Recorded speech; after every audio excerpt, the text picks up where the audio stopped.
that started.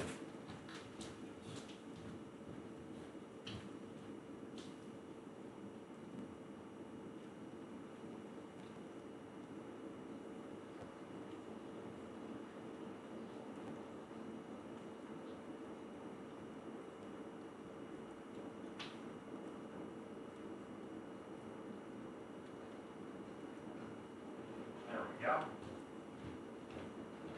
Let's get this going. Get the chat going. Welcome on in, everybody. Yeah, ain't nobody here yet. That's fine. Here we go. Should be a good one. Hey, what's up, Sussy? Good to see you. Good to see you. Was not expecting someone. Actually, Sussy, you're from A&M server, right? I forget which server. I think you're in several of mine. Now I'm thinking about it. I feel like I've seen you in several servers. Alrighty. Sorry about that. Had to urinate right before the stream. Yeah, well, welcome on in. I don't believe I've seen you. Well, it says it's your first time chatting in here, so unless you've been lurking, it's good. Always good to have crossover from the various communities I'm in. This is the night before you said you sold the party bus. Oh my goodness, yes. Okay, so we go way back then. Yeah, I forgot about that. The things my newer audience doesn't know about. Anyway, today we're going to hit leg day pretty hard. I've been challenged with it's something called like the Garage Gym Challenge, where you're supposed to set your bench, squat, and deadlift PRs and send them in. So Celsi showed me that, so I think we might end up doing that today for a squat max. Am I going to go for like balls to the wall, absolute tip top? No, because I'm on a cut cycle and that wouldn't be very smart. But I think maybe we could see 375, 380 today. Something like that.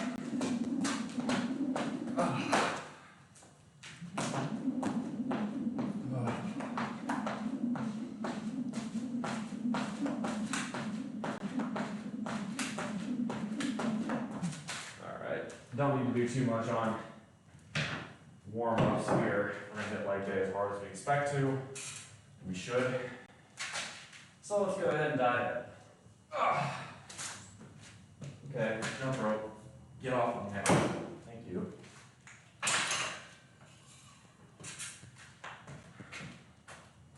think we'll just start with nice little rep out 155, 175, something like that. This shouldn't be here. This is my extension cable.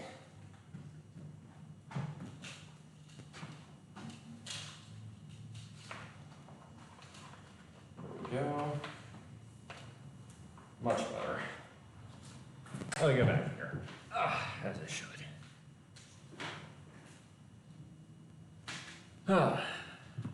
How you doing, Severus?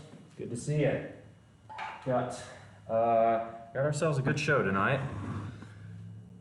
We're gonna hit squats. We're gonna hit it hard. Let's just move this over. Perfect. All right, y'all know the deal.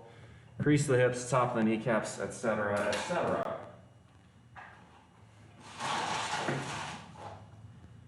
Bench there, and we'll move slightly downward. That ought to do right there. Alrighty. So last time we did squats, let's see where we were at. We did volume, right? No, so let's see, deadlifts, pull-ups, bench press. Yep, we did squats for volume last time, so I have to go back further and see where we did squats last.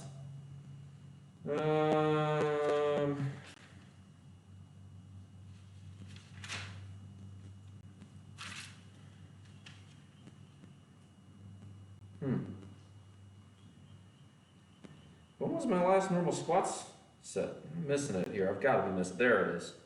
Okay, so we're up 3 by 15 at 265, and then 5 by 20 at 225. All right. All right. Let's do just a basic set of 155 to set up. Don't need to go too crazy too quickly. We'll get on with it.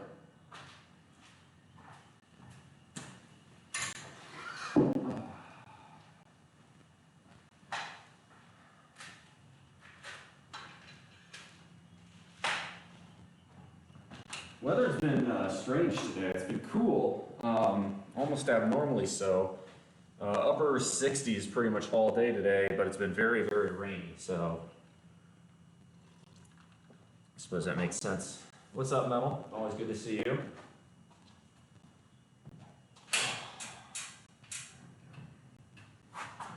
Alright, let's get going. Let's get a little music on.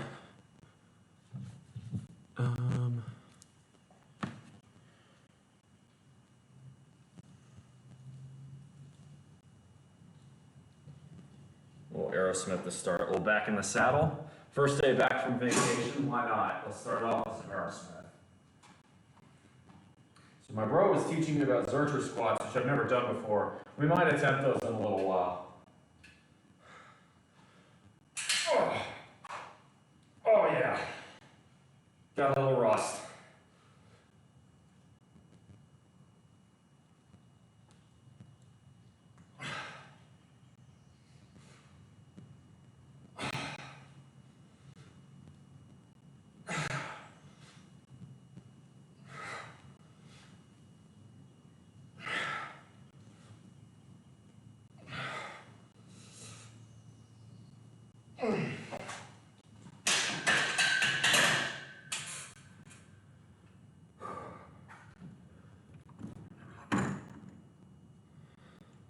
What's up, Cat Bro? Good to see you. Welcome on in, everybody. I like the idea. You're going to do sort of a pyramid today.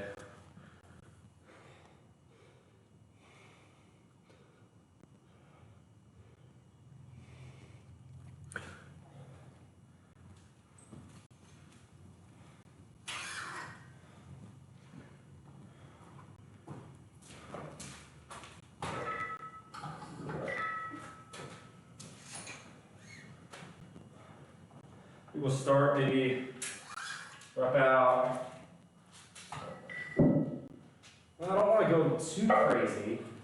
I want to try hitting really heavy. But usually squats, I'm not hitting peak prime form until a little further in.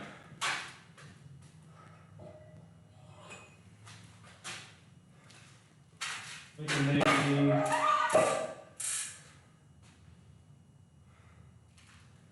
and let's do 265 and see how that goes. That seems like a reasonable idea.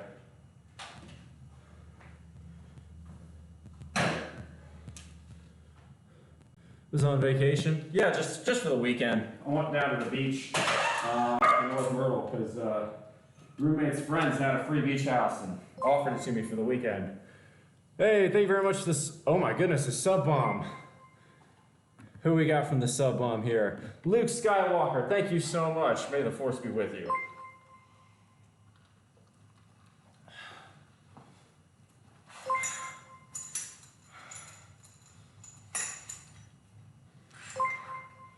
All right. 35, 215, 265.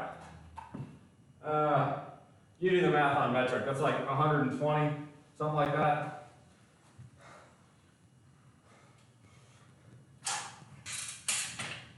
Oh.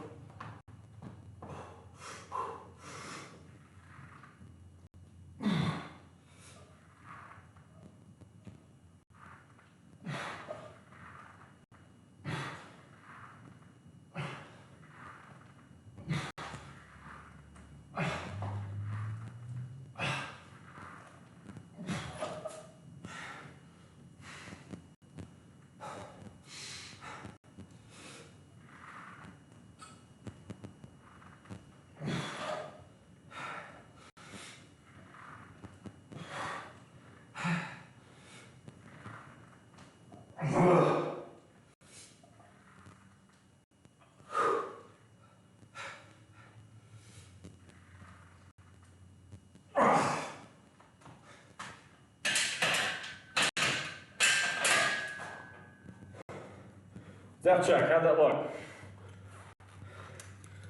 My day was pretty good, all things considered. Yeah, we'll do a set of pullovers. Really give us plenty of time between sets for you to go heavy.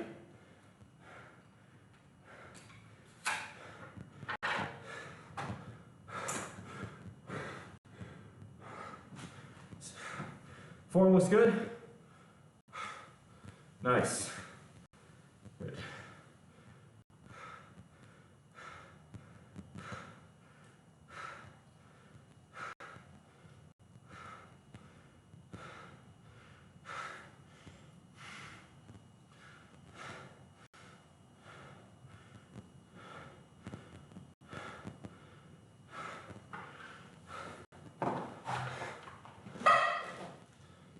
Oh.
All right.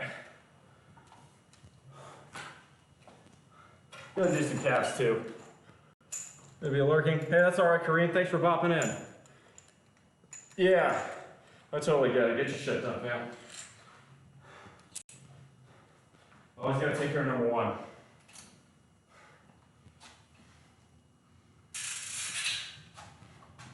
This doesn't feel too heavy. It's a good sign.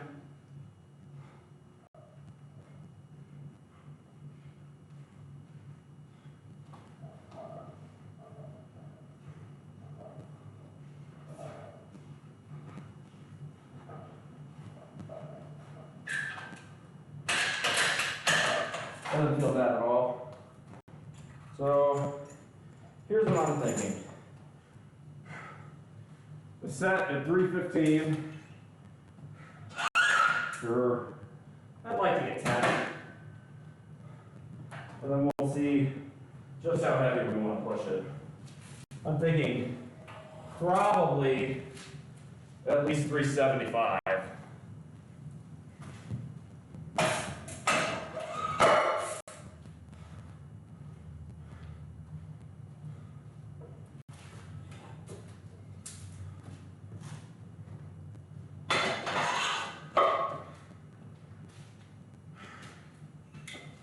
This for 10. Depth is key here. If it isn't deep enough, it doesn't count. By the way, I want to thank you all for showing up in numbers. Because we've hit 15, that means y'all get raw egg whites at the end of this workout.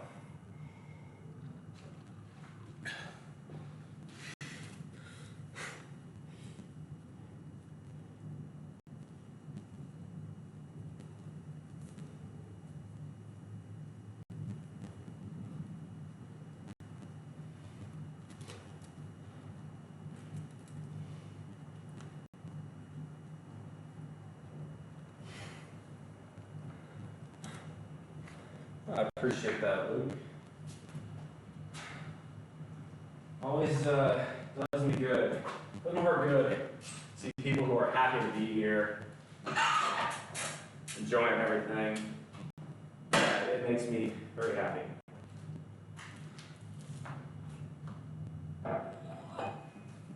That's what I want this to become. Long run, it's my dojo. You know, it is my place where I deal This workout, these workouts, this weight, this stream, it is in a lot of ways my therapist. It's a little bit of a diary of my life of sorts, but it's also more than that. It's a community where we get to inspire each other, give each other advice, and much more. Maybe that's hokey. Sure, always fun to be in, even if I'm just lurking.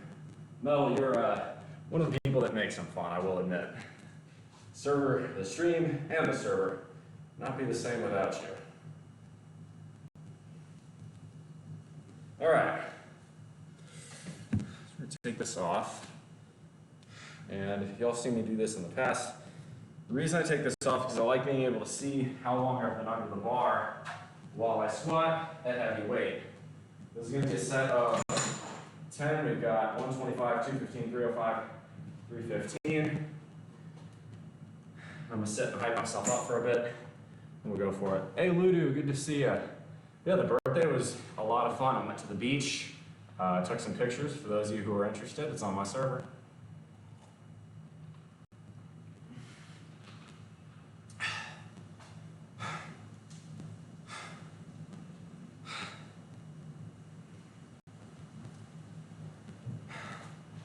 Week. So I took Monday off. Tuesday came back, lifted, hit the whole day. It was not one of my strongest workouts, but yeah, it was. Thank you, I appreciate that. Yeah, so my actual birthday was May 15th. Now I had a birthday stream on the 12th because I knew I wasn't going to be able to stream while I was at the beach. So that's sort of the discrepancy there. It's just the way things lined up this year. You know, it's just how it goes. It should be good.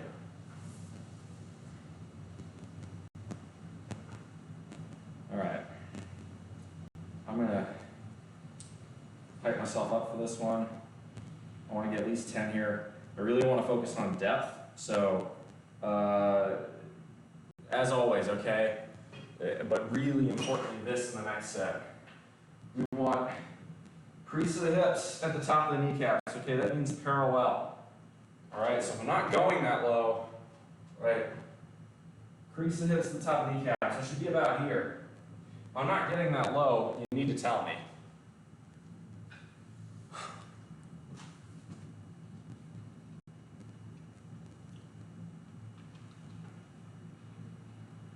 What's up, this one? Good to see you. All right, this is uneven, so I'm gonna set it up. There we go. Slightly better, that's perfect.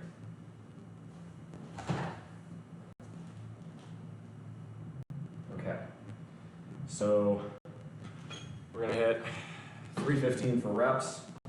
Then we're gonna hit, I don't know exactly how high we're gonna go yet.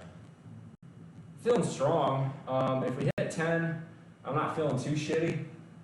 I could see going for 380, 385. I don't think I'm going to try and break my record at 405. I don't think that's smart. I could, but I'm not on a bulk, so I don't think that's wise.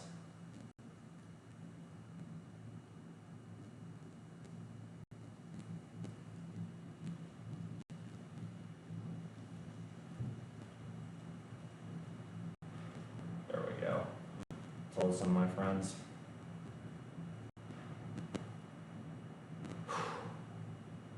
All right, let me get psyched up and we're gonna do this.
All right, let's do this. Here we go.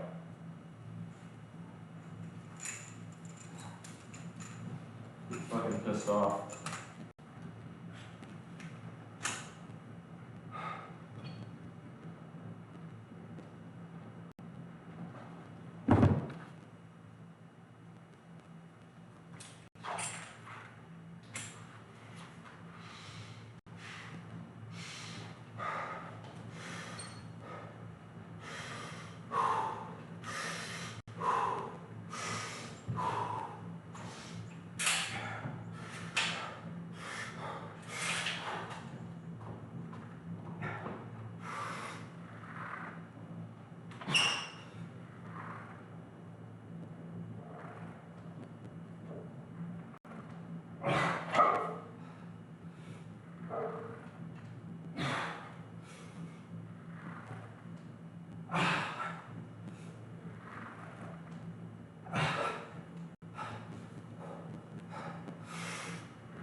That's 10.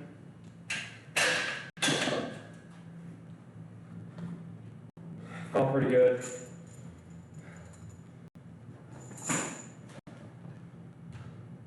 Pullovers. Oh, I just popped my spine.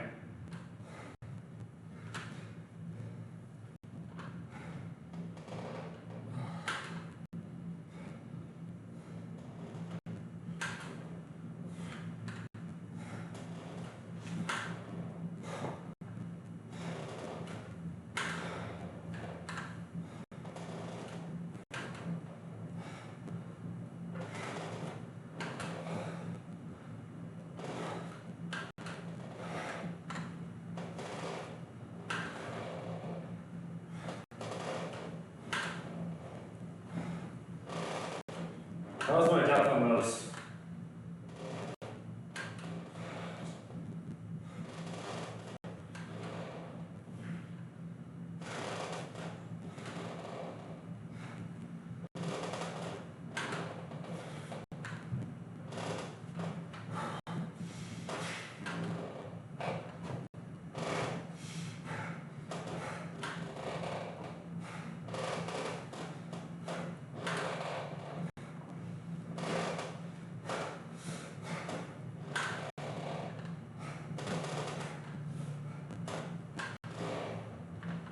Oh.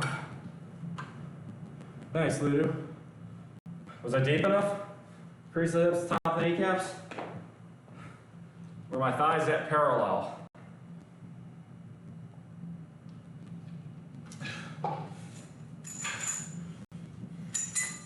Answer me that. I'm hip. Calves.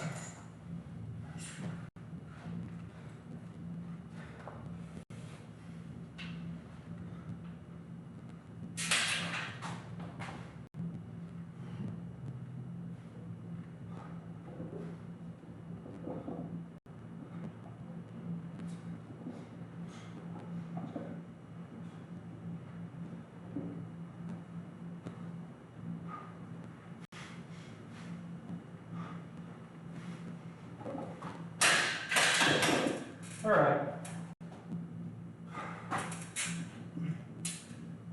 Yep.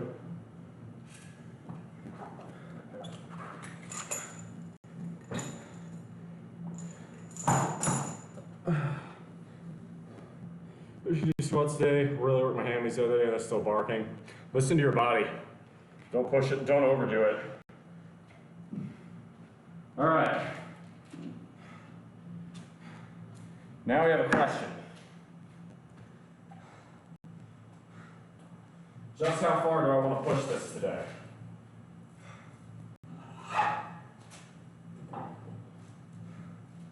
I think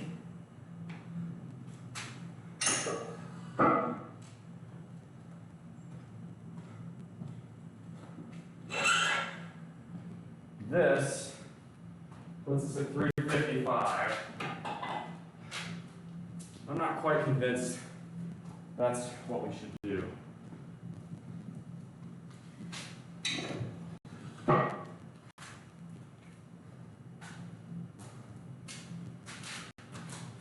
right, audience. A little more on the parallel bit, the depth was good. Well, if the depth is good, then I'm at parallel. I don't follow. And those are two contradictory statements. Right. It's gotta count. Was I here, right? Was I parallel? What are you doing, Myrtle? Drink wine, play in the waves, run on the beach, eat good food, eat too much food, drink beer, drink liquor. Wine, well, wine and song, not wine, women, and song.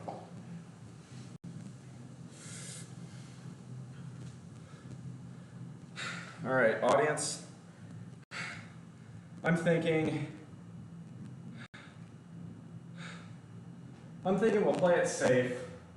Zebras, you might want to watch this one. This is gonna be for weight. I'm thinking we're gonna play it safe. Go 375 and see how we feel. And if I feel confident about it, I'll go for something heavier. But maybe we stick with 375 for now. What's the angle of the view then? I get you.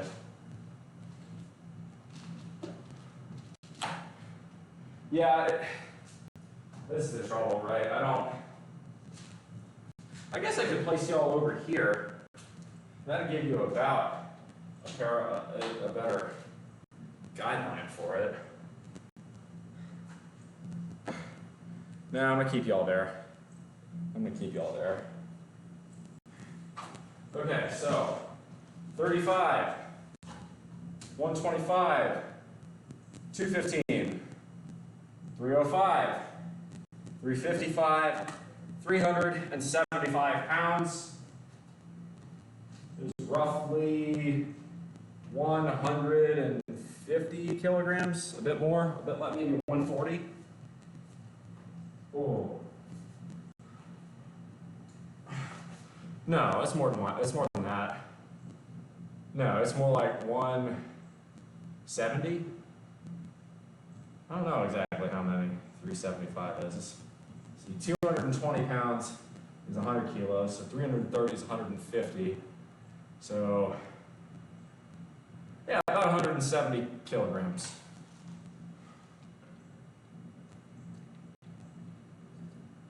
Oh, my journal might be, you're right.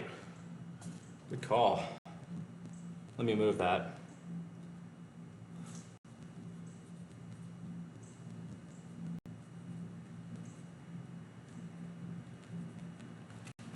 What am I thinking? What's up, Chef Sugar Bear? Yeah.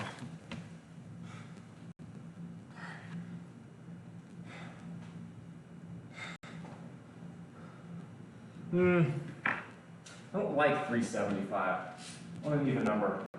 Let's go 380.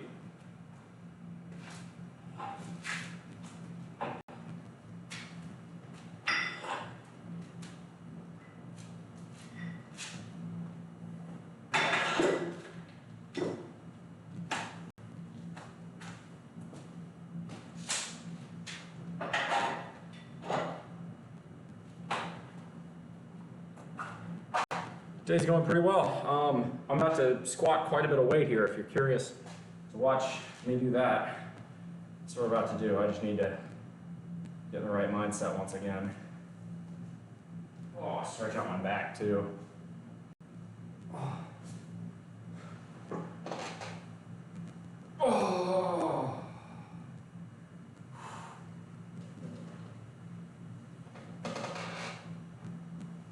That's better.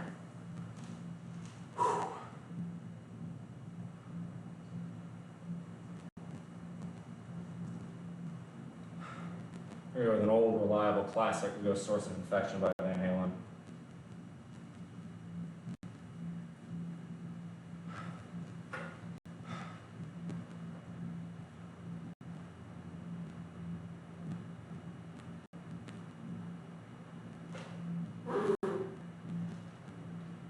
that was a fart.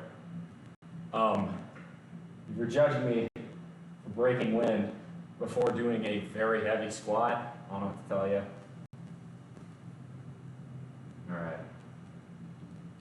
Get myself prepped.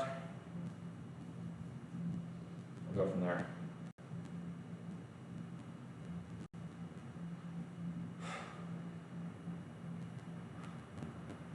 Yeah, better before than during for sure. Oh, I've had a really nasty fart on leg press where I thought I sharted. It's the worst fucking feeling.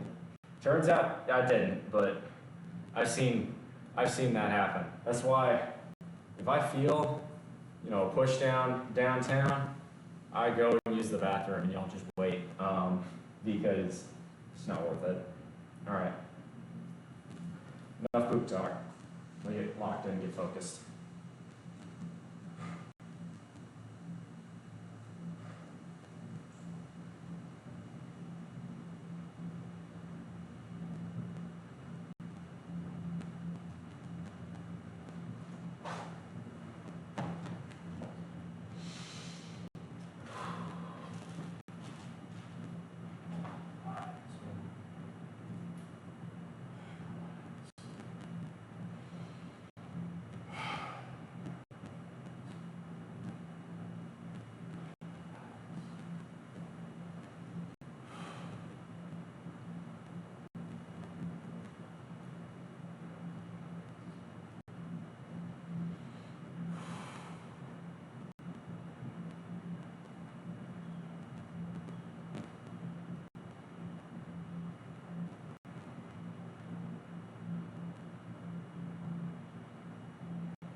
$215, $305, $355, $375, $380.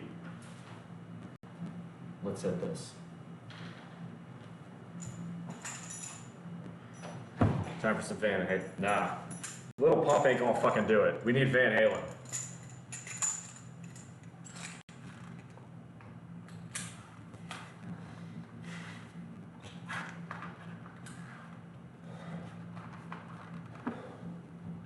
Here we go.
Let's go!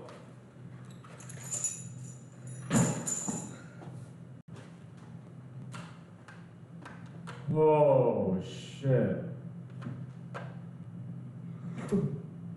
Oh, I'm seeing stars.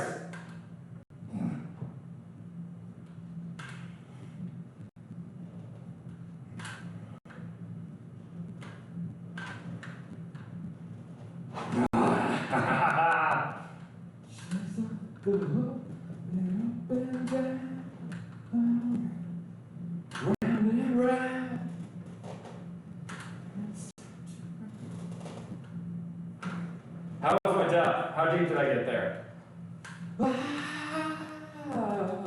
Life is a source of infection. I felt like I got deep enough. I really don't know.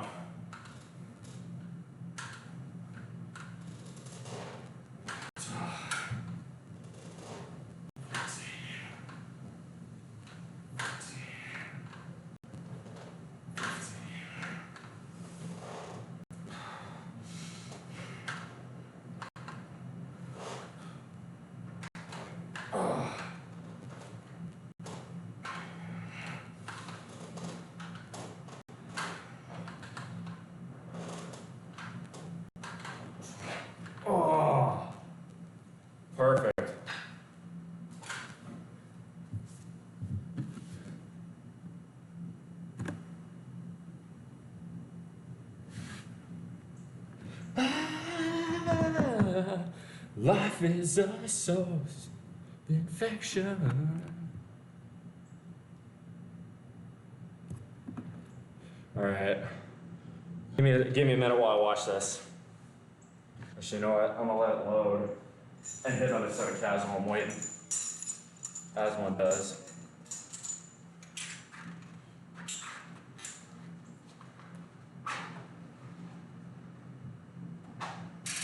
Oh.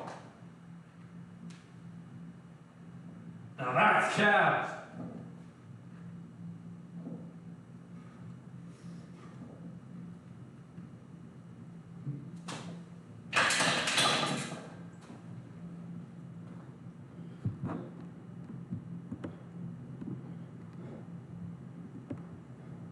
How deep did I get? Good, you could break a diamond between my ass cheeks there.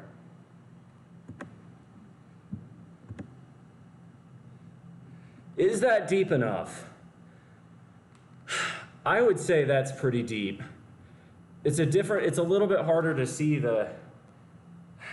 I would say that's parallel, or as near as makes no difference parallel.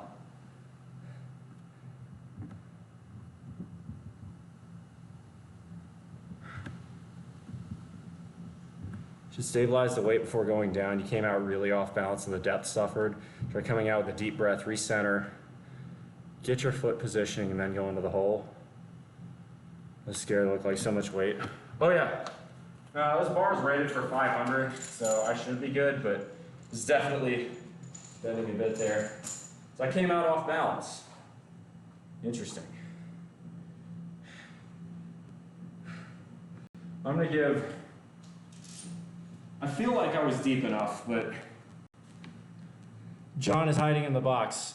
That was 380. Was I at parallel? I think I was at parallel there. Go a bit lower, always strive for below parallel. No. Parallel is fine. As long as you crease the hips, hit the top of your kneecaps, you don't need to go to below parallel. Especially the taller you get, that can screw with your knees. I have no judgment on the people who go ass to grass, but that's a really good way to fuck up your knees if it's not suited to your body style, and for me it's not. Feel pretty good about that. You want to try 385 or 390?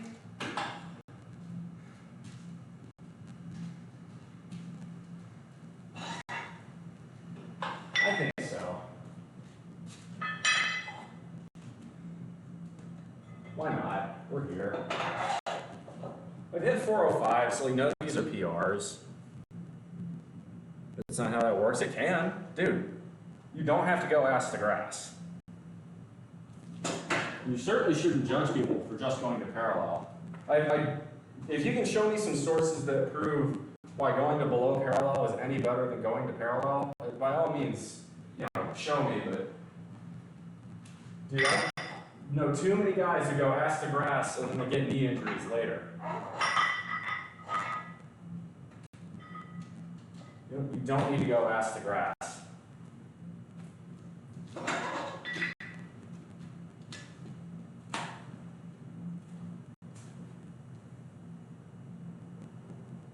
Well, so the main reason for going ass to grass is for a lot of guys, it boils down to physiology. For a lot of guys, you end up going to ass to grass, inevitably your spine's going to round. No matter if you, no matter how hard you try for it, it's just something that your spine's naturally going to do. Like you can do it with 0 pounds and your spine's still going to round if you go ass to grass. And not every guy is like that. Not every person is like that, I should say, because it's not a gender thing. But for certain people, going below parallel is unnecessary.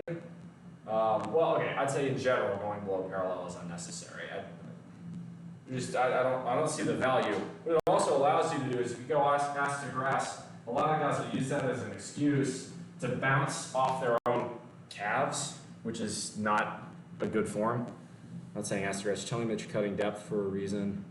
It doesn't exist. When strength and power are shown to people, prove it. Can you give me some sources that show below parallel is better than parallel? I'm not saying you're wrong, but if you're going to come in here and throw shade on my form, and you're going to claim going below parallel is better, I'd like to see some. I'd like to see some proof. I'm not discounting what you're saying, but I'm not convinced that there's any real benefit to doing that. Anyway, let's give 390 a shot. And again, pretty lightheaded. Do I really want to do this? This is smart after having already kind of blown my load at 380.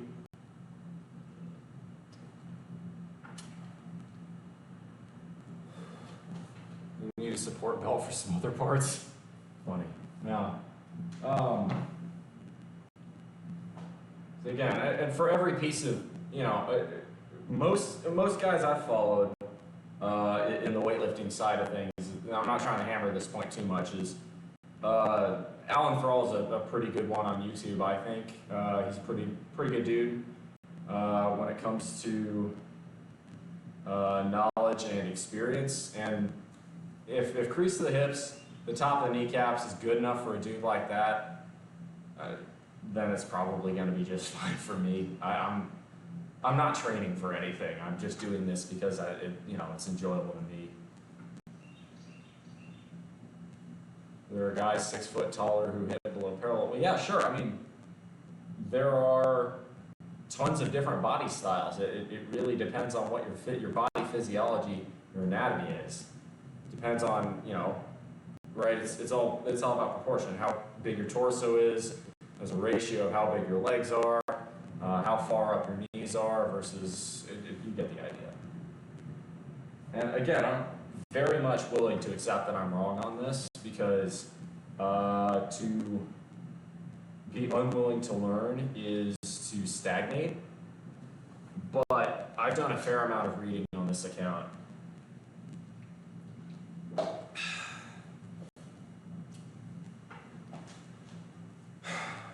Should I do 3?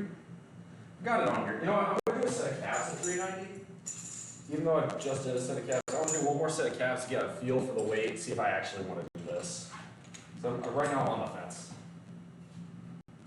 Shouldn't feel that much heavier than 380. Oh.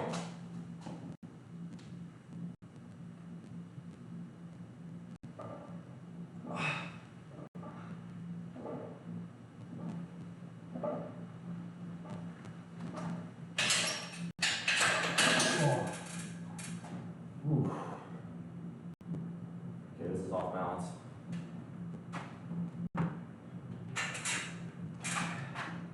That's a lot. I'm not sure I want to do this. I don't know, I don't feel like chickening out. Was a below parallel squat.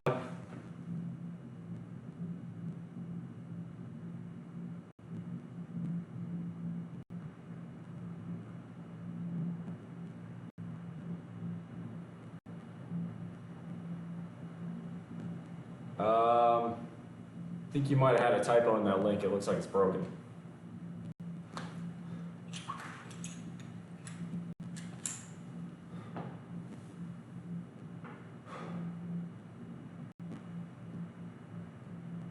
Now I agree that the 90-degree squat does not give you a full range of motion.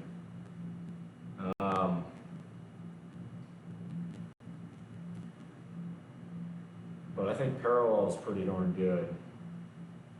Do I want to try this?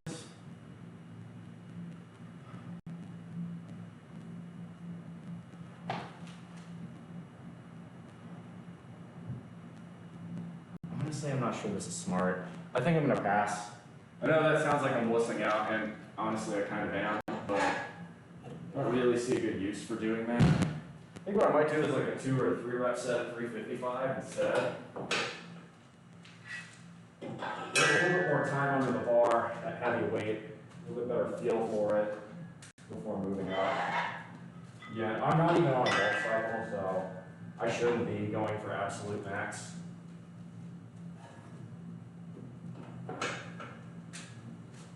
Yeah, let's do 355.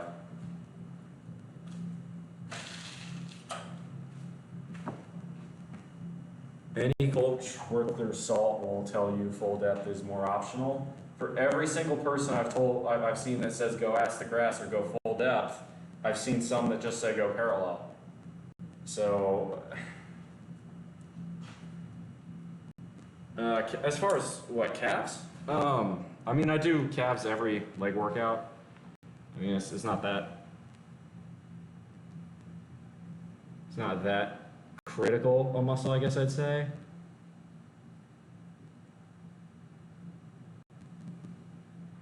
All right. Let's hit 355. We'll go from there. Try the hack squat. Yeah, you sent me that about the hack squat. The other one my brother sent me was Zercher squats. Now I normally just do a basic front squat. I'm plain like that, but I can see it. All right, let's get a little bit of music on. We'll hit this. Yeah, maybe I'll do this. Rep out at maybe 305 and then go for try out the hack squat and the Zercher. Do that at a real low weight because I'm new to those. Just have never done them.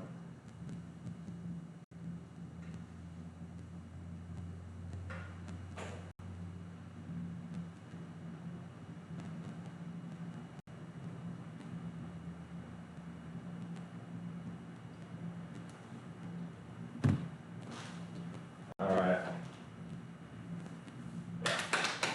Let's hit 355.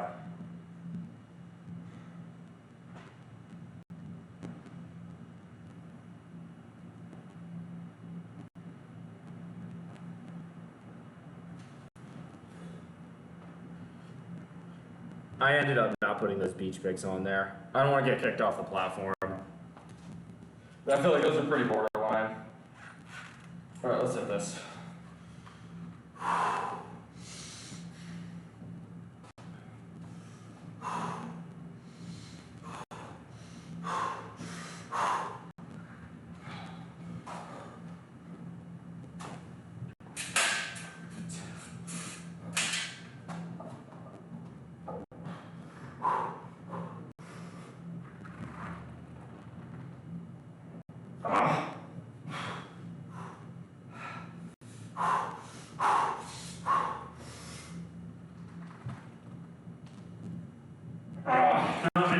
Buckle. That's not good.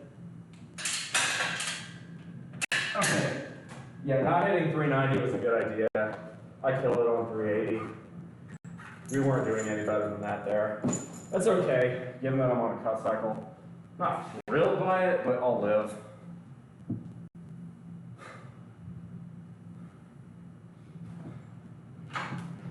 I can't explain that on stream, man.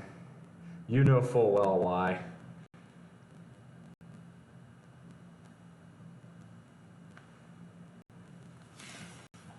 Do a few more calves at that.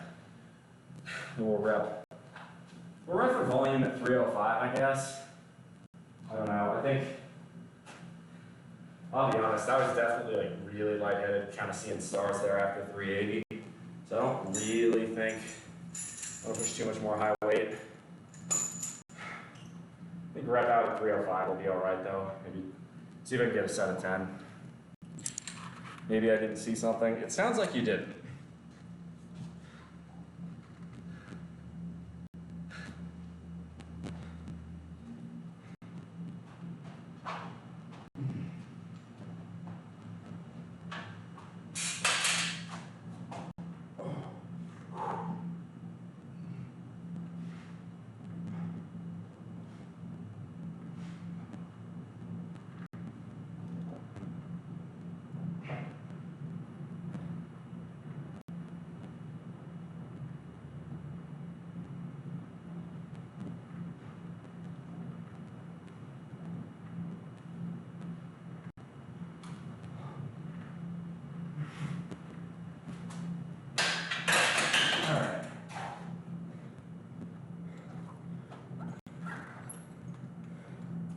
I got some reason to do that regarding parallel versus below parallel. Clearly, there are people who believe below parallel is worth doing. So I gotta go back and reread some arguments. Maybe I'll be convinced. I'll stay open-minded. I'm not convinced that every single thing I do is right, and you shouldn't be either. There are guys out there who have been lifting for 40, 50 years. Some of them some gurus, man. They'll come out of the blue and tell you something. You best listen. So, we'll see.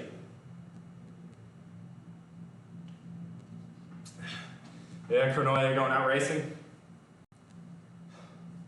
All right. Is this 305? Yeah. Cat bro. Yeah. Oh, the big move, the boogie board? Honestly, Bumble sucks ass. I don't know.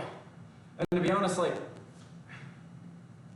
do I really need dating? Like, what is it going to give me that I don't already have in my life?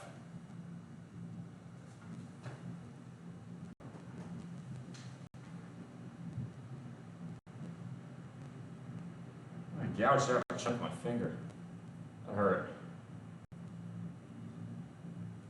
I wonder where her roommate is. Usually she's home by this point. Well. Alright. The psychocell's up. And we're gonna wrap out.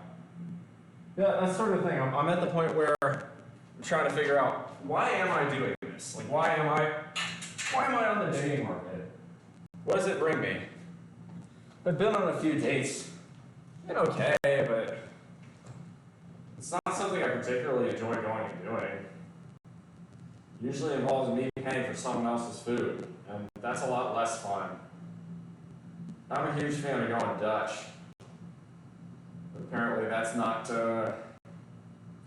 that's not something a lot of other people like to do. I don't know, maybe the scene's just bad here.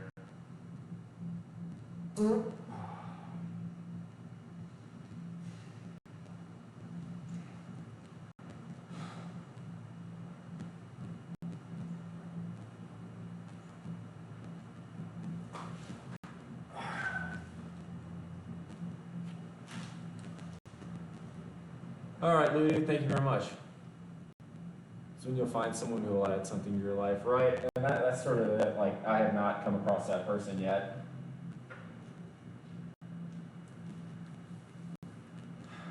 It's just not. We'll see. All right.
Let's hit this.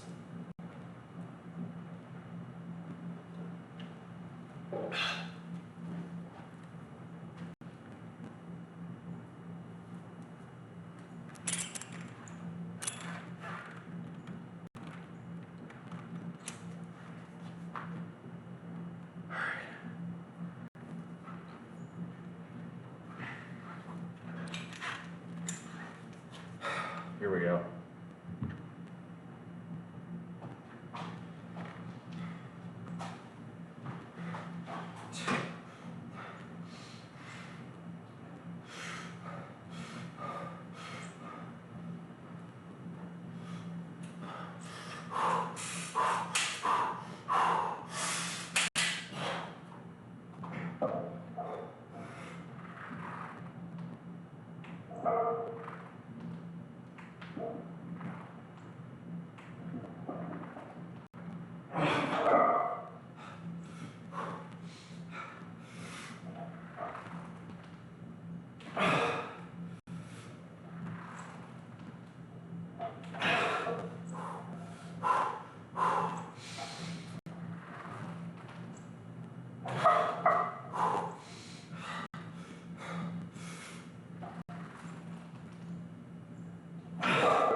Come on.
Yeah, your catchy dating world is really whittled down. It's overwhelmingly skewed in favor of women. Now, as someone who's bi, that's not as huge an issue. But the ratio is obscene. I get 10 to 20 likes from guys before one from a girl. It's insane. Which, honestly, the way the average American woman is these days, it's not a bad thing. There we go.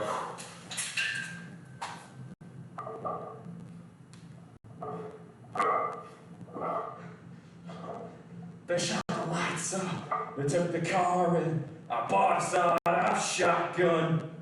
They set the tent.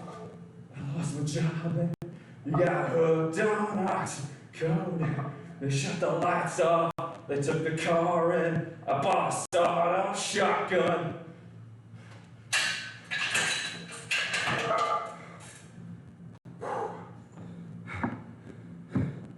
There's a congressman there. Nice. Yeah. Well, you gotta remember too, I live in a part of the country where the obesity rate is 40%. And I'm not opposed to dating someone thick, but you have to be able to keep up with me. Fat people can't do that. He said, I lost my job. You got hooked on. All right. Now, what was I hearing about them hack squats? Fat powerlifter scam. Okay, fine, smart ass, but realistically, how many of those do you find for every out of shape fat person?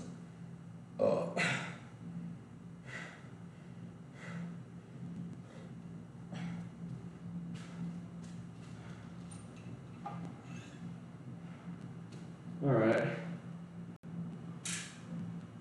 Let's see what the hack squat has to offer us here. I should forget exactly how to do it with the bar. I've done a hack squat with a machine.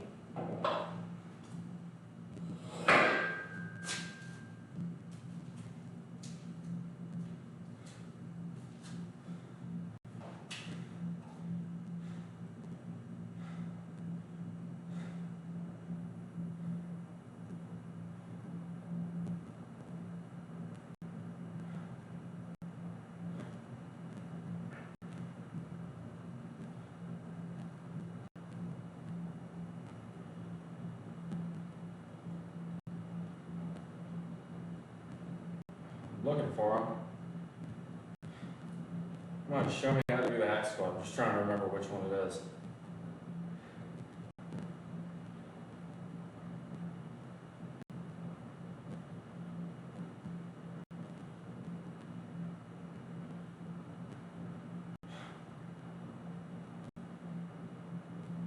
There we go.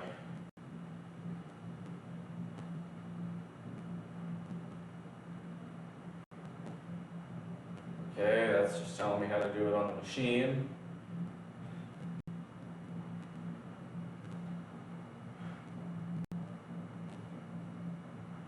This is annoying. Oh, Iceland. Yeah, Iceland's a bit funky. Oh, right. Okay, so the hack squat, it's that one. The hack squat is the one where you have the barbell behind you and you come up with it. Do you want to do that first or I want to try Zercher's first? Honestly, what I think I might do is I might do one more. I might go for a higher volume set, the 225 on the back squat, just because I've got it here, and then go to that.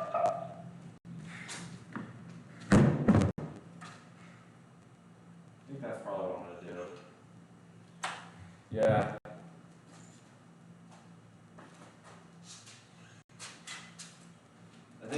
I think that's the plan. After this, I'm actually going to do it without a belt. And normally, I don't recommend doing that. However, for extremely high rep stuff, you can get away with going beltless. There are some reasons for this, some pros, some cons. The biggest one is that it'll allow you more oxygen in your system, which, if you're going for volume, you need.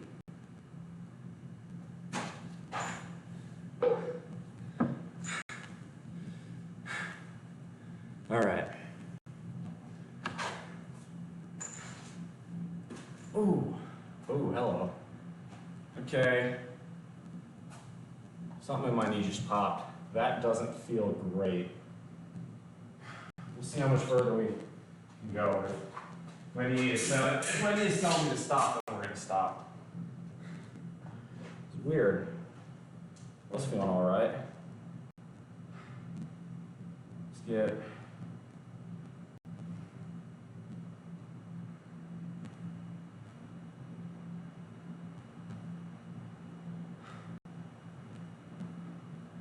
Let's get this going. Oh, that's... Let's hit it. No bullshit. All right, 225 here. Oh, probably not Moke. Welcome back. It's all good.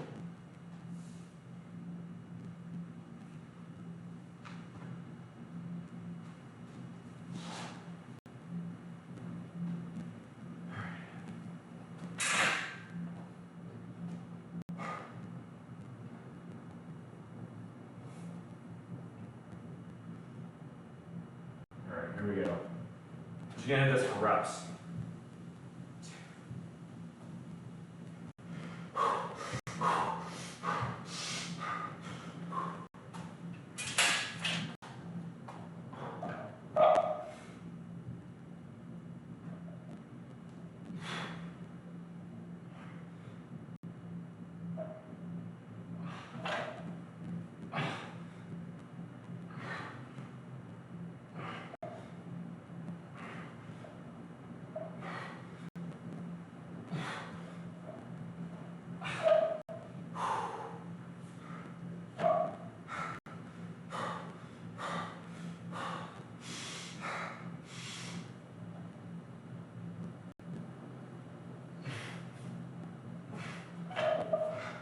Come on!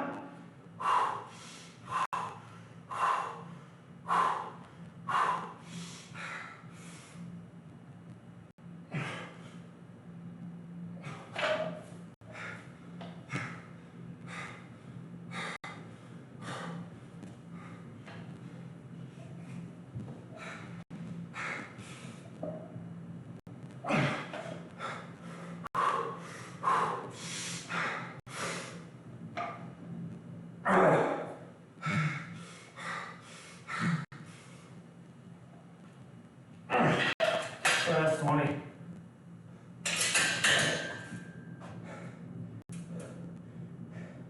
Yeah. My knee's telling me to quit. That's all right.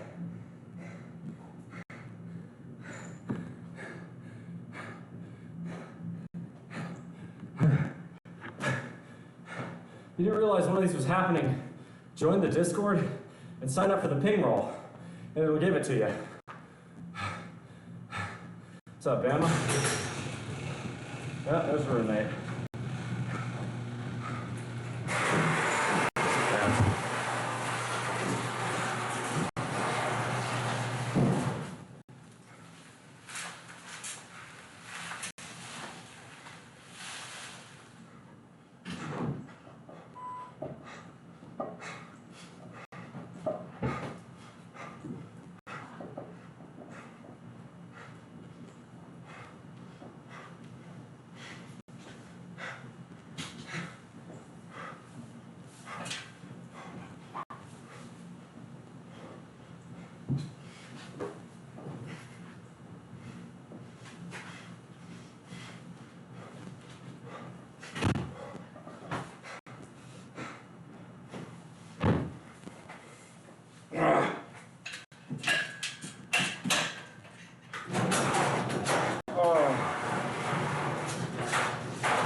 Day. This is some Canadian bullshit.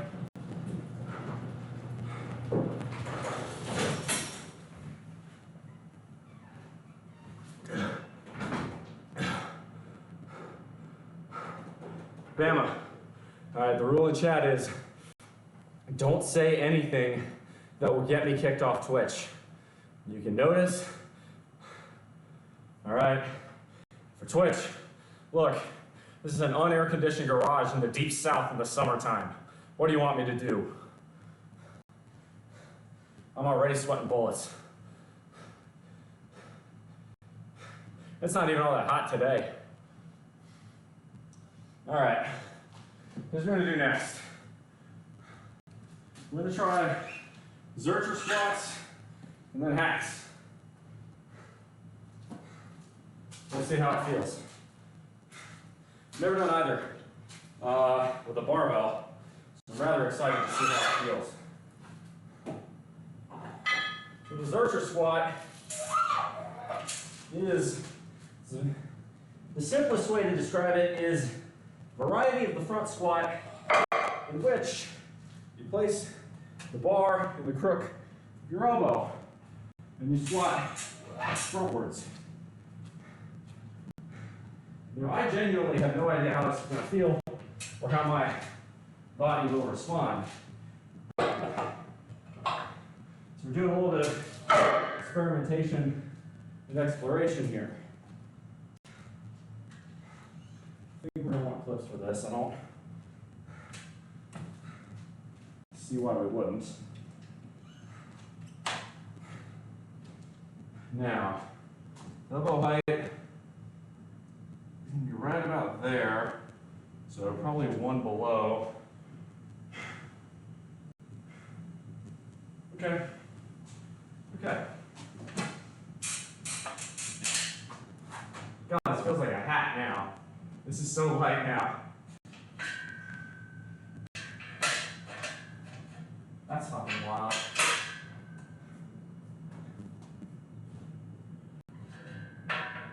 Now we'll put it at the incline setting.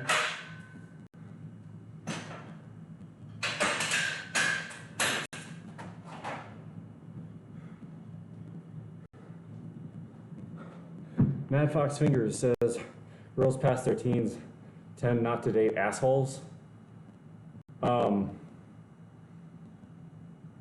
Okay. That's I don't know what to say about that, but so now I'm boring, not the stream. I get you. Watching these workouts is making me thirsty to get some iced tea. I'll say it is hot. Have I used the grill yet? I have not. So I set it up, and then the following weekend I went out to the beach. What's up, Hydron? Yeah, TOS is like that. Try not to, yeah.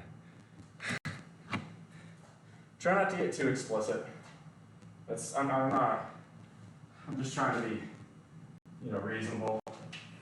Yeah, my goal is to not get kicked off of Twitch. I mean, with the dating scene, it's the pros and cons of living here. I live in a small town of under 2,000 people in the rural deep south where the average age of the town is probably north of 50. So my options aren't great. And in Augusta, this is the nearest big city, the vast majority of young people in the city are workers at Augusta Met, or they're at Fort Gordon. And in either case, that means they're both incredibly busy, and thus don't really date outside of their spheres of work. If you're a med student in America, you kind of know what I'm talking about. And military, enough said there.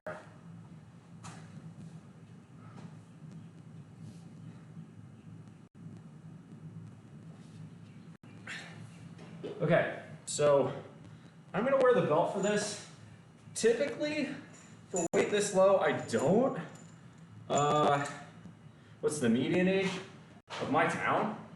Probably also somewhere in the 50s, I'm guessing. I'm not really sure. It's high, I'll tell you that much. Med students don't even have time for it. Yeah.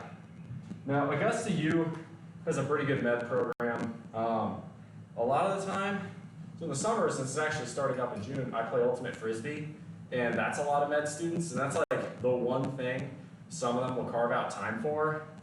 And last year, right, so the trouble is I can't go and hang out at the bar with them afterwards because I have to drive home and get up for work the next day at 5:30. So I work at the nuclear site. As a result, you know, my ability to socialize or date anyone in that pool is limited, and frankly, a lot of them are either already dating someone or not interested in a site worker. Yeah. I would say the median age in my town is also probably not great. Okay. So Zercher squats. Actually, I'm going to do this without music because I want to focus on form.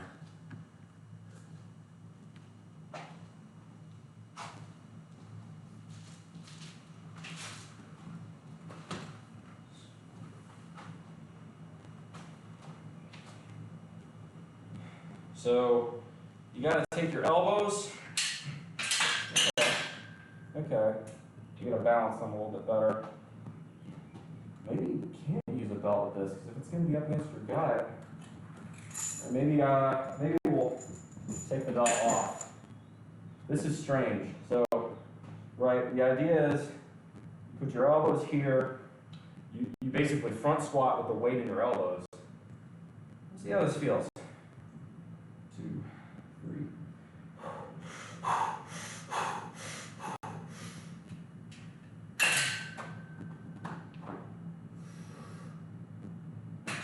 Okay, well, we found one immediate problem. I need to move the guards. Didn't really think about that, probably should have.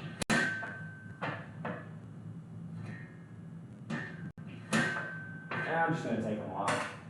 It's not that much weight. If I have to, I'll let it drop. They're, rubber bumper plates. It'll be all right.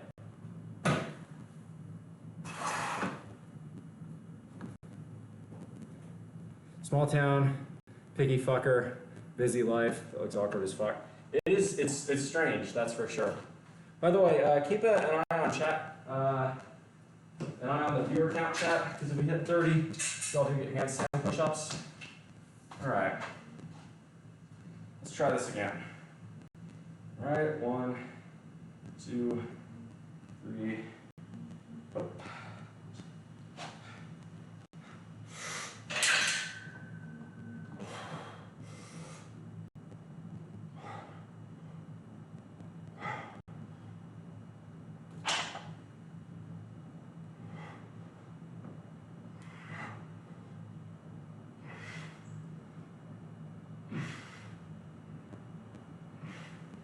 Okay.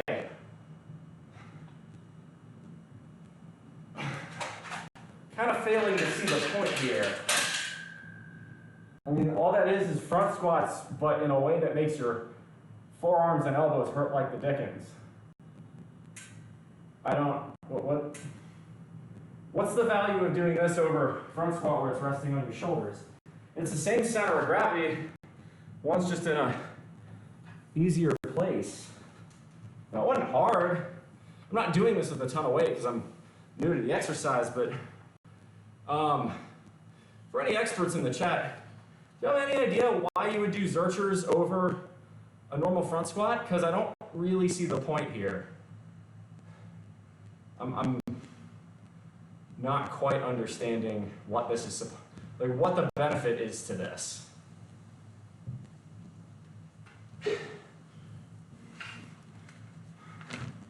I'm sure there is one.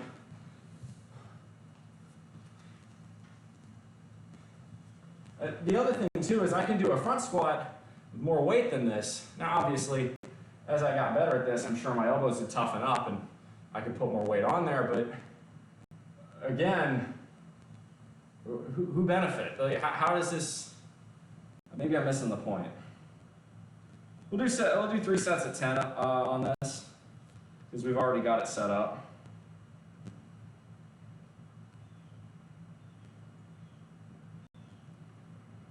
All right, so let's see here. 2, 4, 6, 10, 12,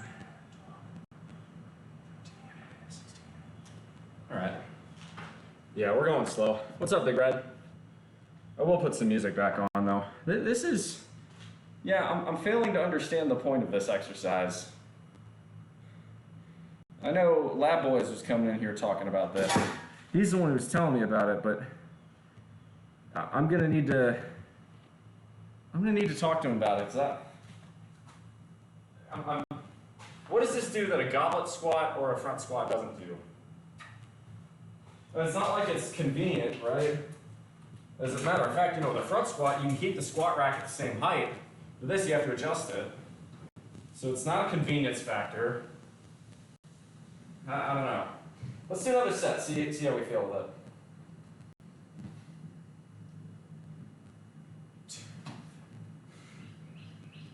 I think maybe this is just Lab Boys' clever way of getting to curl in the squat rack and subtly piss me off by doing so. That could be it. He could just be fucking with me.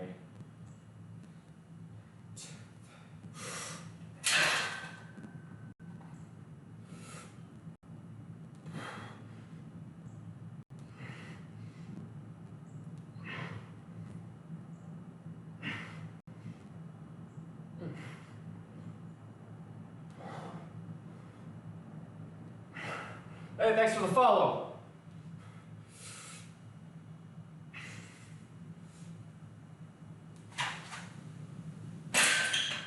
Yeah, I'm gonna have to talk to Lab about this. I'm failing to see the point.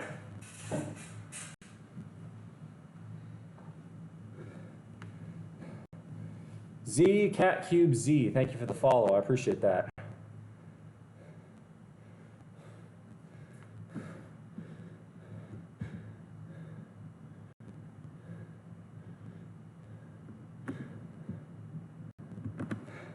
May I ask why you do squats like that? Good question. I don't normally. We finished all of our normal back squats. My friend told me about these. These are called Zercher squats.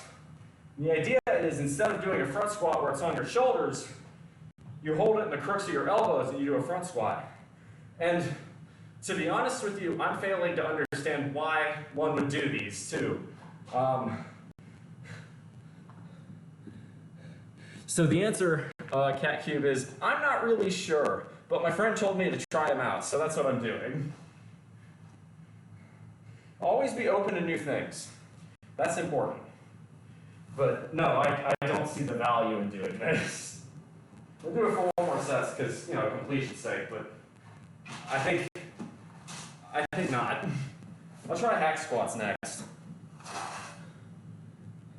Yeah, I hadn't heard of Zercher squats either until my friend told me the other day.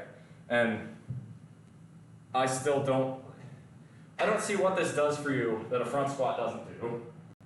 It just seems like practicing pain. I guess maybe if your shoulders really aren't built up to where you can handle weight on them, that could be it.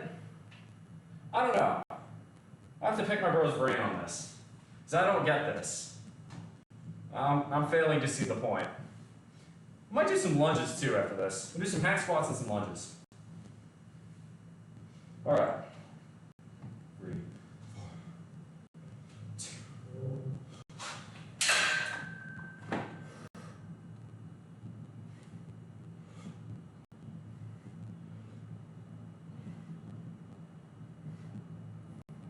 Yeah, all this does is hurt my elbows.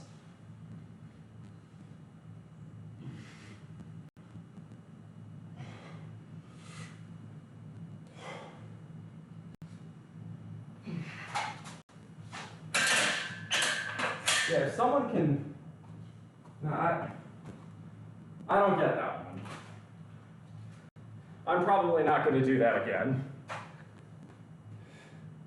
Google says helps you perfect a better upright squat. But how does a front squat not do that?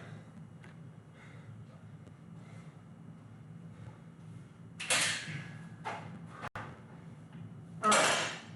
Next up, we're going to try hack squats. So these I do know about, but I've only ever done them on a machine. I've never thought to do them with a barbell. Builds strong legs and ass, which, yeah, exactly. I don't.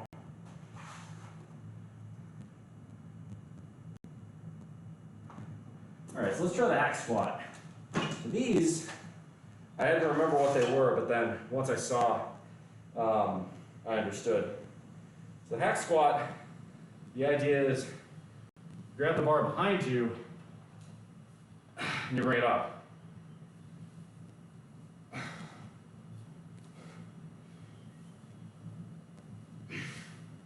And this I feel like very dependent on body physiology, because I just keep hitting my calves.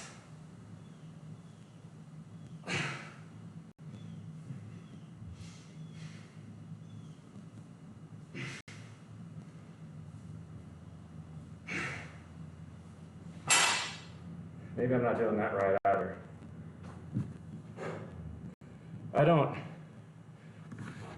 I also don't see the point of that.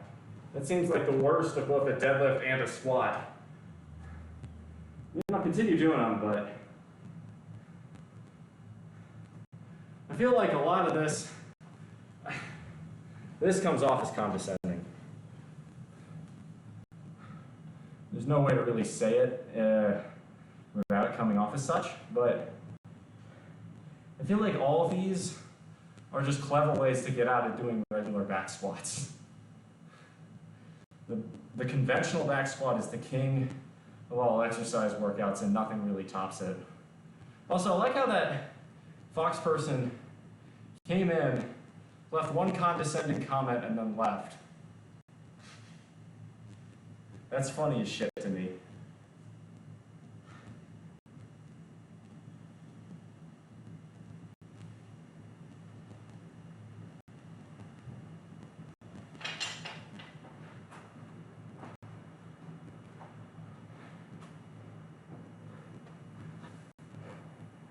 Internet, indeed. Some people don't have enough to do it. I don't know.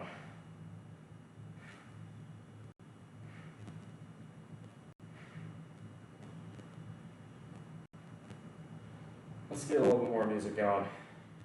Yeah, I'm gonna stick with 125 on these. It's lightweight, but also pretty fucking sore. Honestly, after hitting 380, that was a lot.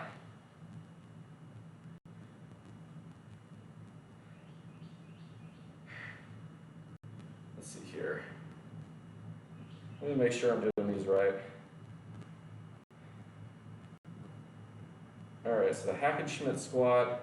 Just want to make sure I got the grip right. It's supposed to be about shoulder width and it should be a supinated grip. Can't imagine why you would do a pronated grip with it, or other way around.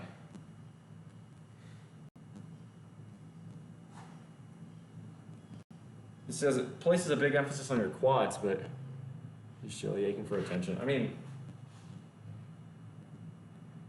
I'm pretty good about responding to comments in chat. If you want attention,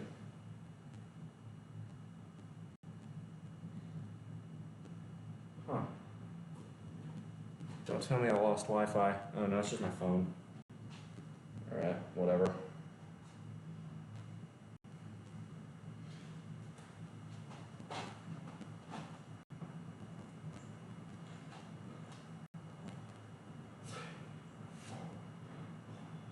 Two, three.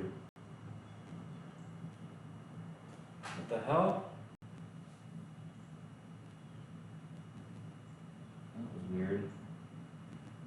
Oh, it started playing an ad in between, like halfway through a song. That was dumb.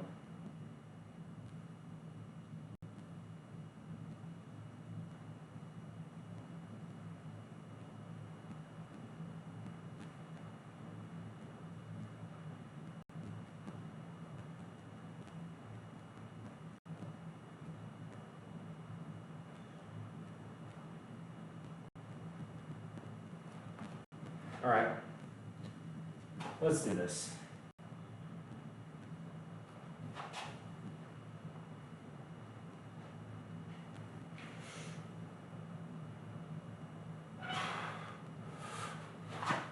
Go for a little wider grip, see if that helps. Oh, that's much better.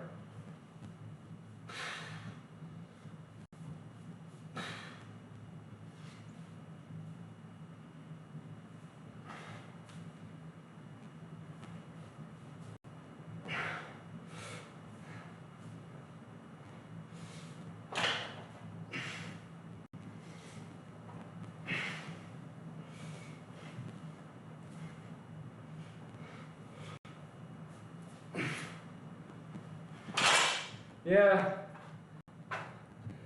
This the CEO of a company that interviewed us so close to an offer. Let's go, Cat Bro. Hell yeah, bro. Here's hoping you get it, man. Best of luck to you. Yeah. I'm struggling to see the value in this as well. The hack squat machine is great. That's because it's still compressive. This just seems like a worse deadlift to me. Again, you know, if this suits you, go for it, but I fail to see the benefit of this versus a front squat or a back squat. Seems like a more complicated way to do the same thing. Like, why bother doing a hack squat, right? And you can simply step on the other side and do a deadlift. It's the exact same motion, but one's an actual Olympic workout and one isn't.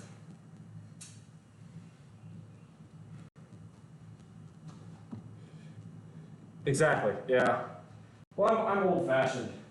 Most of my workout information most of my workout information is from really relatively old times, 50s and 60s mostly. And so I'm willing to try new stuff like that. Same with that guy who was talking about going below parallel. But most of what I do is pretty reliably tried and true. I mean, clearly it's produced some positive results here. I'm not trying to be a douchebag or toot my own horn, but like, let's be objective for a moment here.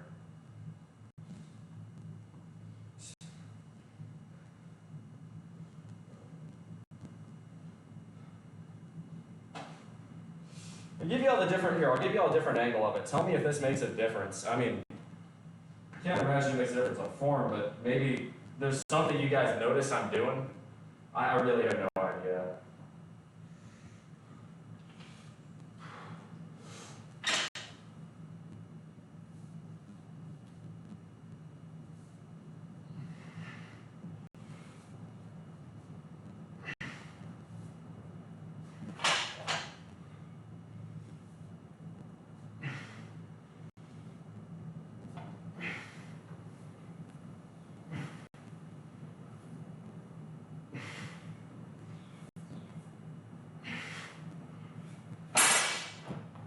Yeah, I'll be honest. I think that's better than the Zercher. I just don't really see the point. You'd just be better off doing regular squats.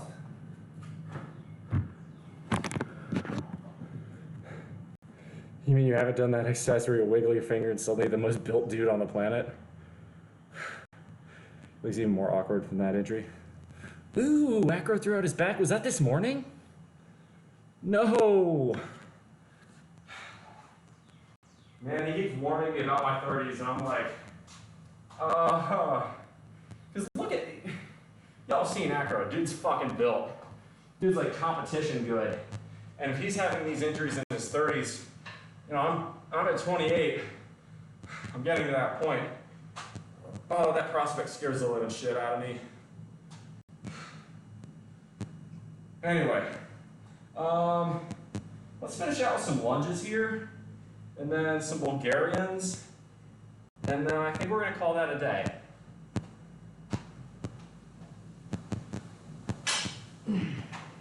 That was shit form, my apologies.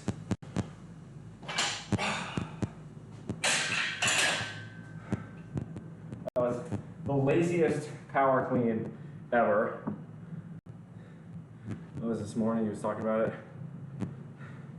Yeah, I always love trying new things, but there's a reason old reliable is called old reliable, you know? There's a reason that the back squat, the bench press, the deadlift, and the pull-up, and the military press, really, if you were to simply just do those 5 exercises, you'd probably be okay. Everything else is a nice auxiliary or a nice break from doing those 5, but like, all right, let's do it this way. Squats are to your workout what chicken breasts is to your diet. Might be boring, but is incredibly effective.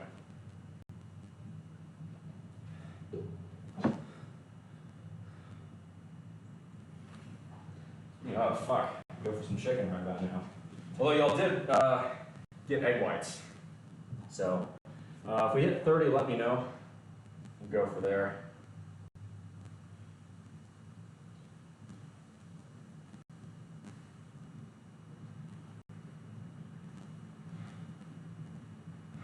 All right. Let's see here.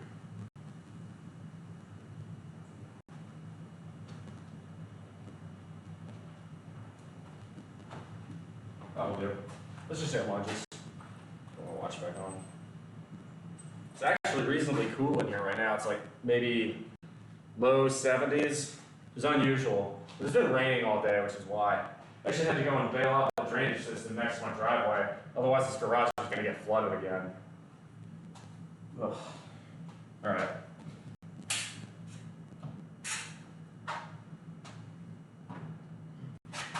Okay. There we go. That needed to be further away. That was stupid. Should have moved it.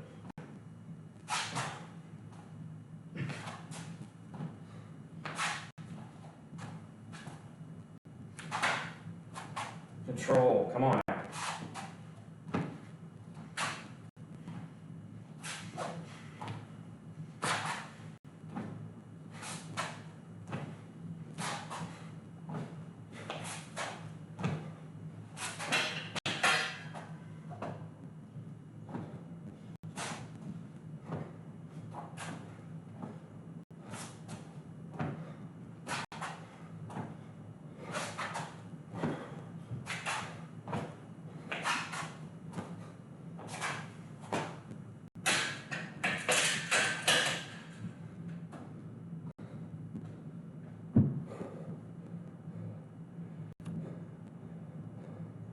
HIIT workouts, oh my god. I hate HIIT workouts, but they're really good. Honestly, for cutting, I need to do more of them. Celty. If y'all have not seen Celty on Twitch and you like HIIT workouts, go check out his channel. This stuff is so much faster paced.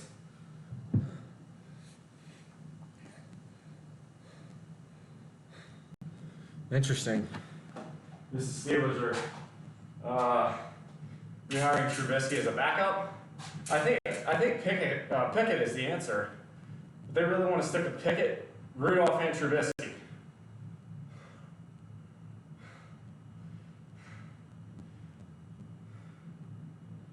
I don't know. I think that's not actually a bad idea if you really believe Pickett's ceiling is higher. If you think Pickett's ceiling is high, that's not a bad room.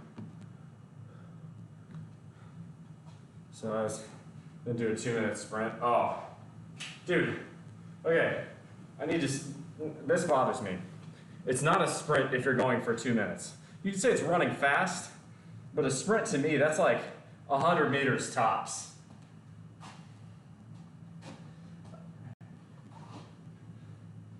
Like, 30 seconds, that kind of thing, you know?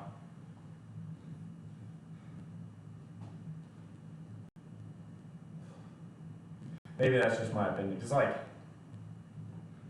sprint is supposed to be a burst. You can't hold a burst for, excuse me, 2 minutes. If you can, you're a better man than I am. That's for sure. That's one hell of an endurance you have right there.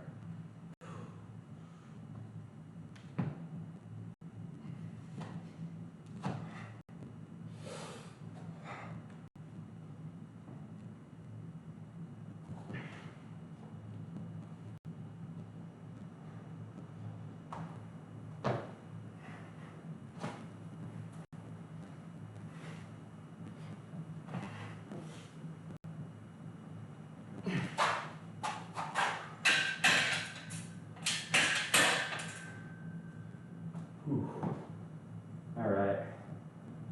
We're getting up there in time.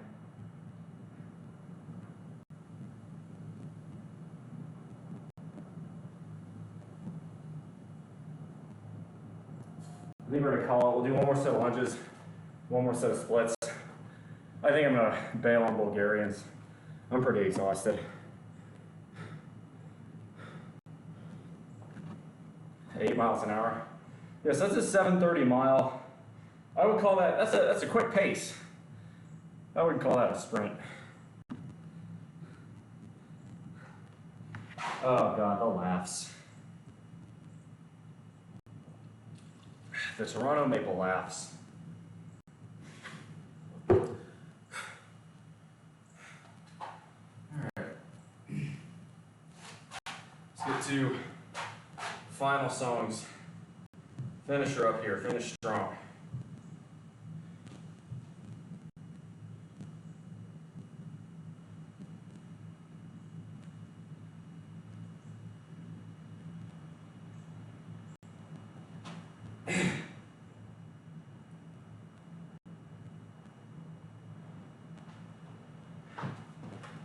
Oh, yeah.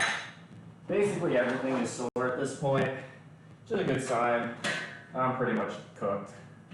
We'll go for a couple more sets, but then I'm done. You stick a fork in me.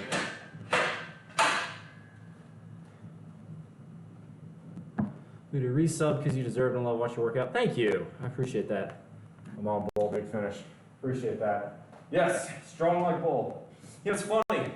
It's actually a rejected name for when I was thinking about doing a rebrand channel. It was going to be Minotaur Muscle, which I thought was pretty good. It's a bit long, but what do y'all think? I thought about rebranding to that, especially because, well, all A&M does is humiliate me on a regular basis anymore. What are you going to do? All right, let's hit this. Come on, 2, 3.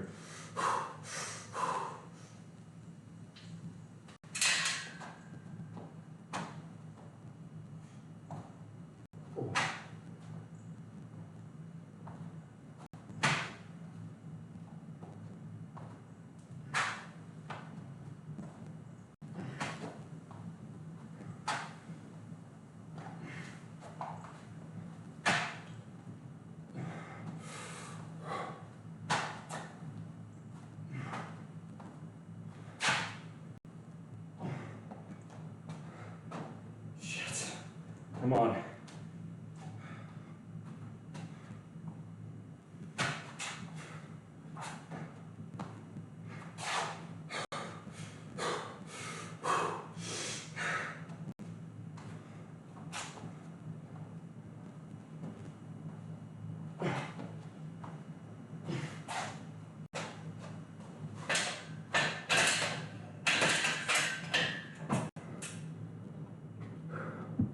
That dude screams bullets to you. Well, it's funny, I am actually a Taurus. I don't do a whole lot of astrology, but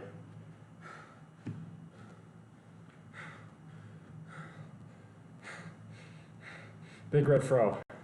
No, do you really want to laugh? Daryl Sutter.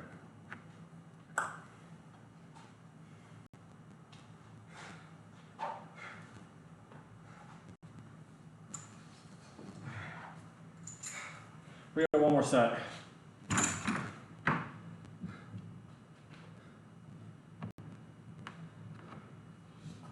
Can't do Brahma body. I'm not Hindu. I'm Catholic. Don't do that.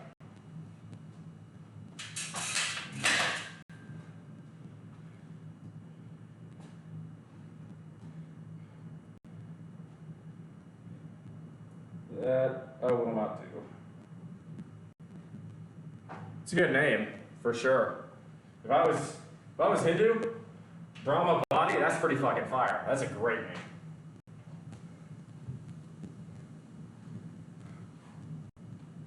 Minotaur muscle is one I workshopped that for a while. I ended up just chopping my name from beer battered Aggie syndrome down to beer battered egg. I'll probably stick with this rebrand through the year. Maybe 2024, I'll consider rebranding again. We'll see how the A&M season goes. If it's another just embarrassment of the season, I'm probably going to switch my name. That's funny. Speaking of A&M, Phil Collins' I Don't Care Anymore just came on. That's poetic. I wish I could say that. But I do care. Greatly.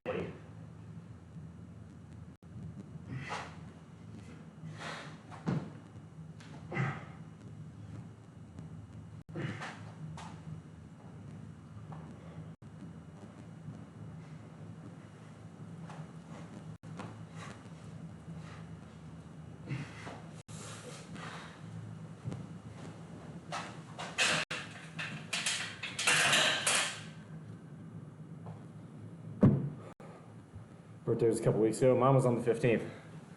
Cheers. All right. I think we're done for today.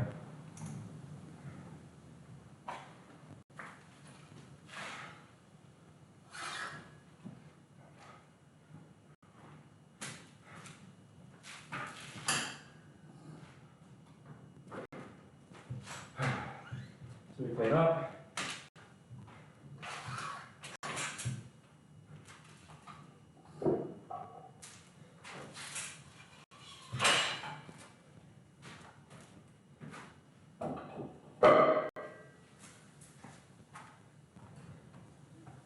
Honestly, dude, lean into the bull vibe. It suits you. All right, man. You got me intrigued. I wonder whether or not I should do that.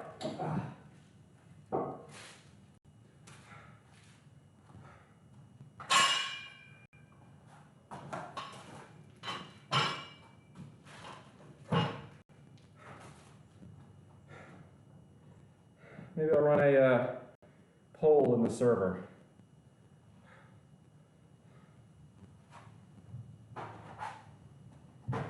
All right, let's see how far we ended up going today. Squats, we did 1, 2, 3, 4, 5, 6, 7. Calves, 1, 2, 3, 4, 5, 6, 7. 2 sets of splits and 2 sets of lunges. That's 7, 14, 18. 3 sets of pullovers, 21. 3 sets of zerchers, 24. 3 sets of hacks, 27. Normally I do 30, but I'm fucking tired. I don't want to go in. I'm done. I'm cooked. Oops. So tomorrow will be push. So we're gonna hit the bench press. Actually, might hit dumbbell bench. There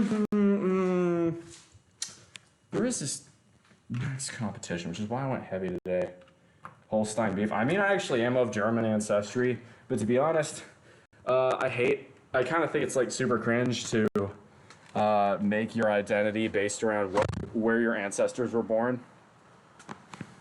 I'm an American as far as I'm concerned. My grandmother immigrated here from Germany, and she didn't consider herself German. She considered herself fully American. So why would I do anything else and that's that's the only person in my family who is like directly related to me and who's an immigrant. So why would I do anything else? That makes sense. Hey Dodger. Yes. Your idea of Minotaur muscle apparently has a couple fans in terms of a rebrand, so I may end up doing that at some point. All right. We'll see. Definitely would need different artwork scheme, but you know, I think it's going to depend on just how embarrassing A&M is this year in football. If it's an absolute, you know, train wreck that most people, myself included, think it will be, I'll probably pull the plug and go with something different. Define myself by something I can control, because that's what I preach. Oh, speaking of what I can control, my macros for today are actually pretty solid, because I made a giant pot of big, delicious, meaty chili. Yeah, buddy. It's actually using the last of the 73% ground beef. Don't worry, I filtered out a lot of the fat that comes with that. And see, that was about 1.5 pounds of ground beef, about 1 3/4 pounds of ground turkey, about a pound. No, was that a pound or 2 pounds? I'll find out. Hang on. Yep, 1 pound of Great Northern beans, a lot of tomato, and a whole bunch of seasoning. I will probably have a little bit more chili later, but for now, what I need to do is get my egg white game on, because y'all did earn this. Now, I do not think at any point we have hit 30 people in chat, so no handstand push-ups unless we do. That's the rule. Oh my god, that hurts. Okay.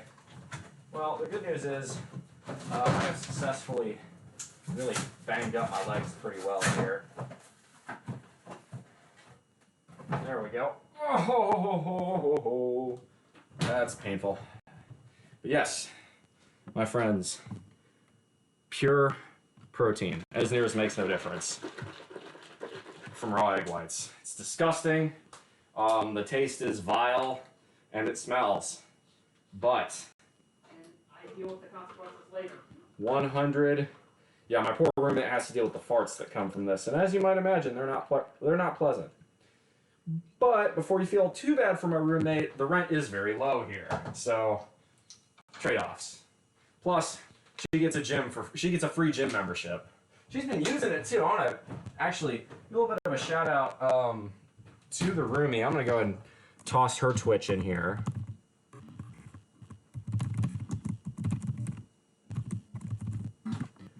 Because Dodger is my roommate, and sometimes you'll see me screwing around in the background on her server. But let me go ahead and knock this bad boy down.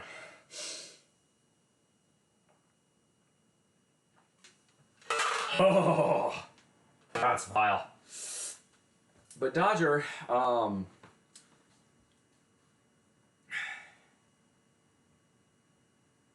has finally kind of started getting into lifting. I'd like to think that I kind of rubbed off on her in that way, but she's really kind of started getting a lot more serious about her weightlifting regimen the last few months, and it's shown because since the beginning of the year, she's down almost 30 pounds. Well, okay, no, we had the vacation, so down almost 25 pounds.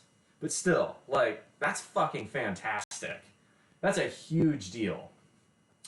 And I've seen it because occasionally we'll, as good friends do, we'll go for like walks and shit. But like, when we've been going on walks, I've noticed how much more energy she has now. And to be honest, mood-wise, she feels a lot better too. And I think it's rubbing off on her work performance because she just got a raise as well. So she's pretty much like killing it. And I think, the whole Yas Slay Queen shit is really fucking cringe, but that queen out there is actually slaying, so there is that. Although she's single as well, so I guess she's a princess, but you get the point. Really proud of her, and she's a.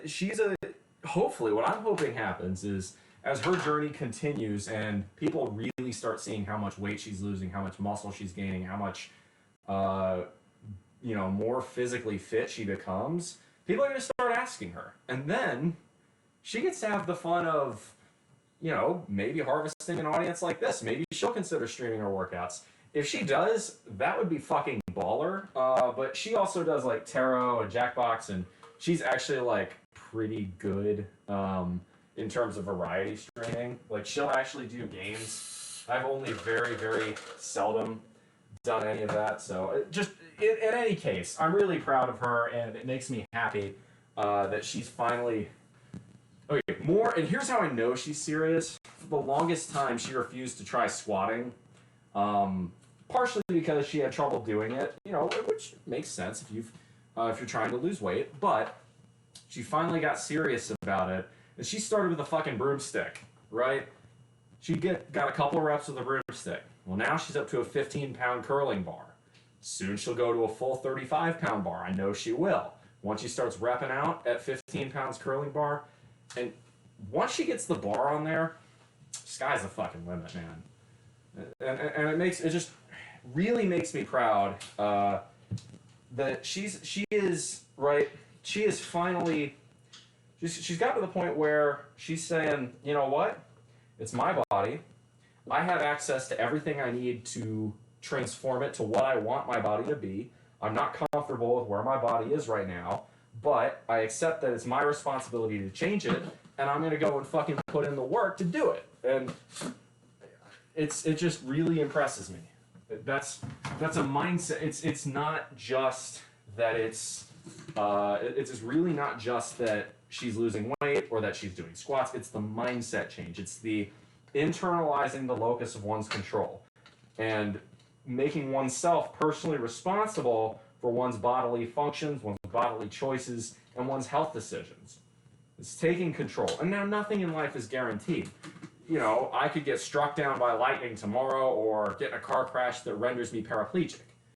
That's an unfortunate reality of the universe we live in. But that doesn't mean one should embrace a nihilistic aspect on everything. It means one should live the best they possibly can, and if circumstances outside of one's control end up changing one's life, irreparably, you can at least hang your head high saying, I did my best, I have no regrets. That's a point of stoicism right there. And if you were wondering where my philosophy comes from, it comes from two main fields. The first is stoicism, the second is utilitarianism. And yes, we do actually talk about philosophy on this channel. However, we only talk about those two fields because I believe the other schools of philosophy are not but mental masturbation. And yeah, I'm sorry, Kant. I have no fucking interest in your duty ethics. I'm sorry, Marx. Dialectical materialism means bullshit to me. It's bupkis. It means nothing. Egoism is fucking hollow. Nihilism is... Depressing as fuck. Well, I was going to say openly stupid, but yes, depressing as fuck too. Nihilism helps nobody. The best possible outcome for you if you're a nihilist is that you become a smug asshole. Like, why would you want that? Then you have the cynics, which, I don't know, right? Diogenes was, by all accounts, a brilliant rhetorician of the classical world. And, I mean, even Alexander the Great paid him respect. But at the end of the day, and while I appreciate the commitment to minimalism in particular, that's fucking baller, but at the end of the day, the man lived in a barrel and, lived on scraps. He was basically a hobo. He was basically the ancient Greek equivalent to a hobo who was just good at talking.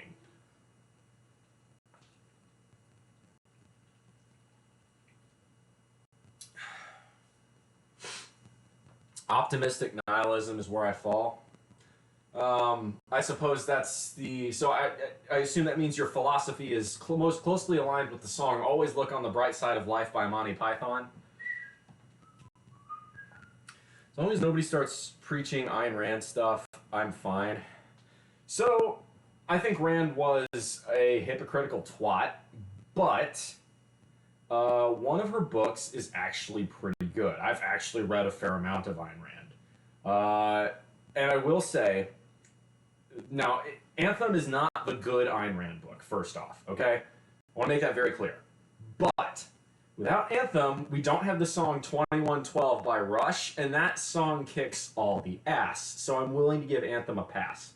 The only good Ayn Rand book, in my opinion, is We the Living. And the reason it's a good book is because it's an accurate representation of just how horrendous life was in Stalinist Russia. And for her to have that objectivist, collectivism is truly evil mindset, while I think it's incorrect, I think it's counterproductive, I understand why she has it. Much in the same way that if you lived as a poor coal miner in 1840s Britain, the message of Marx and Engels probably sounded pretty goddamn appealing. It makes sense. You have to consider people's backgrounds when you ask about their philosophy.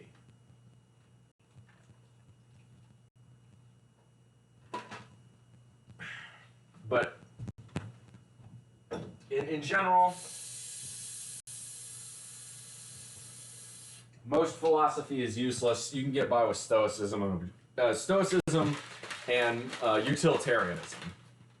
In general, those two principles can optimize your life to a great degree. They have for me, and as such, I'm very happy most of the time. I have a wonderful community. The body speaks for itself. I'm not trying to be smug, but come on. And I'm going to be able to retire before I turn 29. All of that is based around the same philosophy. Now I want to play BioShock. I haven't played. See, I don't really do video games because they're a waste of time. Well, okay, they're not a waste of time. That's wrong. They can be a waste of time if you're not careful about how you use them. Sometimes they can be an outlet for great works of creativity. That's why I'm a huge fan of the game Minecraft and why I'd consider playing it, frankly. It's, some people say, oh, Minecraft's for children. Fuck off. Minecraft is awesome no matter what age you are because Legos are awesome no matter what age you are. If you don't really like Minecraft, it probably means you're just not that creative. Philosophy majors are people who will tell you up is down and can prove it to you. Philosophy, again, outside of stoicism and utilitarianism, is mostly mental masturbation. I genuinely do believe that. No. Let's go with the spotlight. Or the ring light. Pew! Waka waka waka. Minecraft has inspired a whole new world of makers. Right, that's the thing. It's a good game because it inspires creativity. And it's not like Minecraft is the only game that does that. It's just probably the most well-known. I also will say, and this is a game I've thought about coming back to play on my Sunday streams, because Sundays are my rest days. I've thought about firing up my old school, playing old school RuneScape, and creating an account that the fans control. Basically, you guys tell me what to go and do.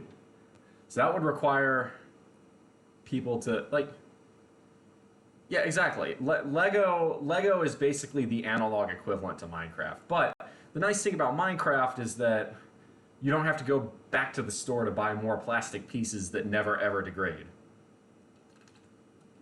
Does old school RuneScape still exist? It sure does. I grew up with that game, and it's funny. That game in particular actually teaches you a lot about perseverance. That game, I have such mixed feelings about it because I wasted so much time on that game growing up, but at the same time, it taught me how to deal with assholes on the internet. It gave me a decent friends group that lasted in between places, because I was in a military family, so we moved all the time. It had a lot of benefits, and honestly, even to this day, I will listen, no cap, will listen to old school RuneScape music, just soundtracks on YouTube. There's a channel called OSRS Themes that I'm subscribed to. Literally, will just listen to the music and use that as it's almost like my equivalent to lo-fi beats to study to. That's sort of what it does for me. Because there's a RuneScape song for every kind of mood, and it's bang on. So, speaking of music, One of my yearly goals, and I do a yearly goals page. If you guys would ever be curious as to see what my goals are, let me know and I can share them with you.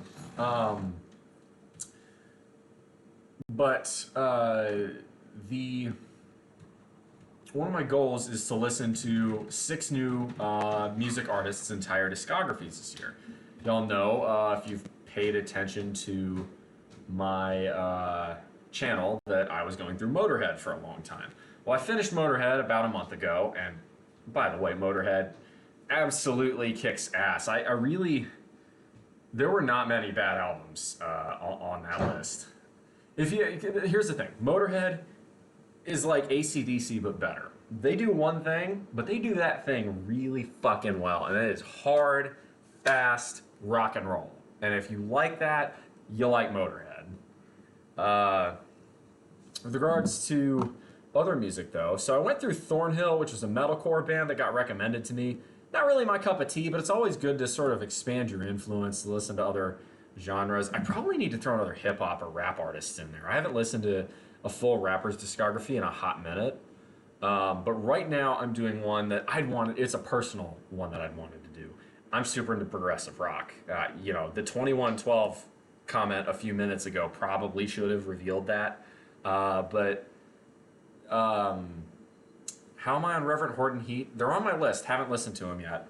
So, not sure yet. But the artist I'm currently going through right now is the Moody Blues. And if you have never listened to Days of Future Past and you consider yourself at all interested in progressive rock, go listen to it. It is, I would call the Days of Future Past Dark Side of the Moon before Dark Side of the Moon was released. It's that good. I have nothing but positive things to say about it. Stax was soul, funk, and disco in Memphis, Tennessee. Stax vs. Sun Records, who Elvis Presley recorded for. Interesting. Actually, I want to do sort of a twofer at some point down the line. I want to do both Parliament and Funkadelic. To me, you can't really listen to one without the other. So I don't know if they were released on Stax or if they were like Motown or something like that. Speaking of Motown, I love the Supremes. Like Smokey Robinson a lot too. They're quite good. But Otis Redding. I like Otis Redding. He's good. But Parliament and Funkadelic in particular, because that kind of mixes acid rock, prog rock, funk, a little bit of African, soul, disco, kind of mixes everything. Stax is the southern version of Motown. I mean, you got my attention. Another one I'd like to listen to the whole way through is Marshall Tucker or The Outlaws. A little Greengrass and High Tides. By the way, there's my hot take for you. Greengrass and High Tides is a better song than Freebird. Come at me. Is Dodger still in school? So she was not in school for a long time, but she's actually recently just signed up for a class on film with a branch school of the University of South Carolina. I think it's with USC Aiken, which is the Pacers. And so we're very different in terms of how our brains work. She's very right-brained, I'm very left-brained. I'm an engineer, I think very much in an analytical, logical sort of flow. But Dodger is way more creative than I am. I'm not a particularly creative person. I have some creative energy, some creative outlets.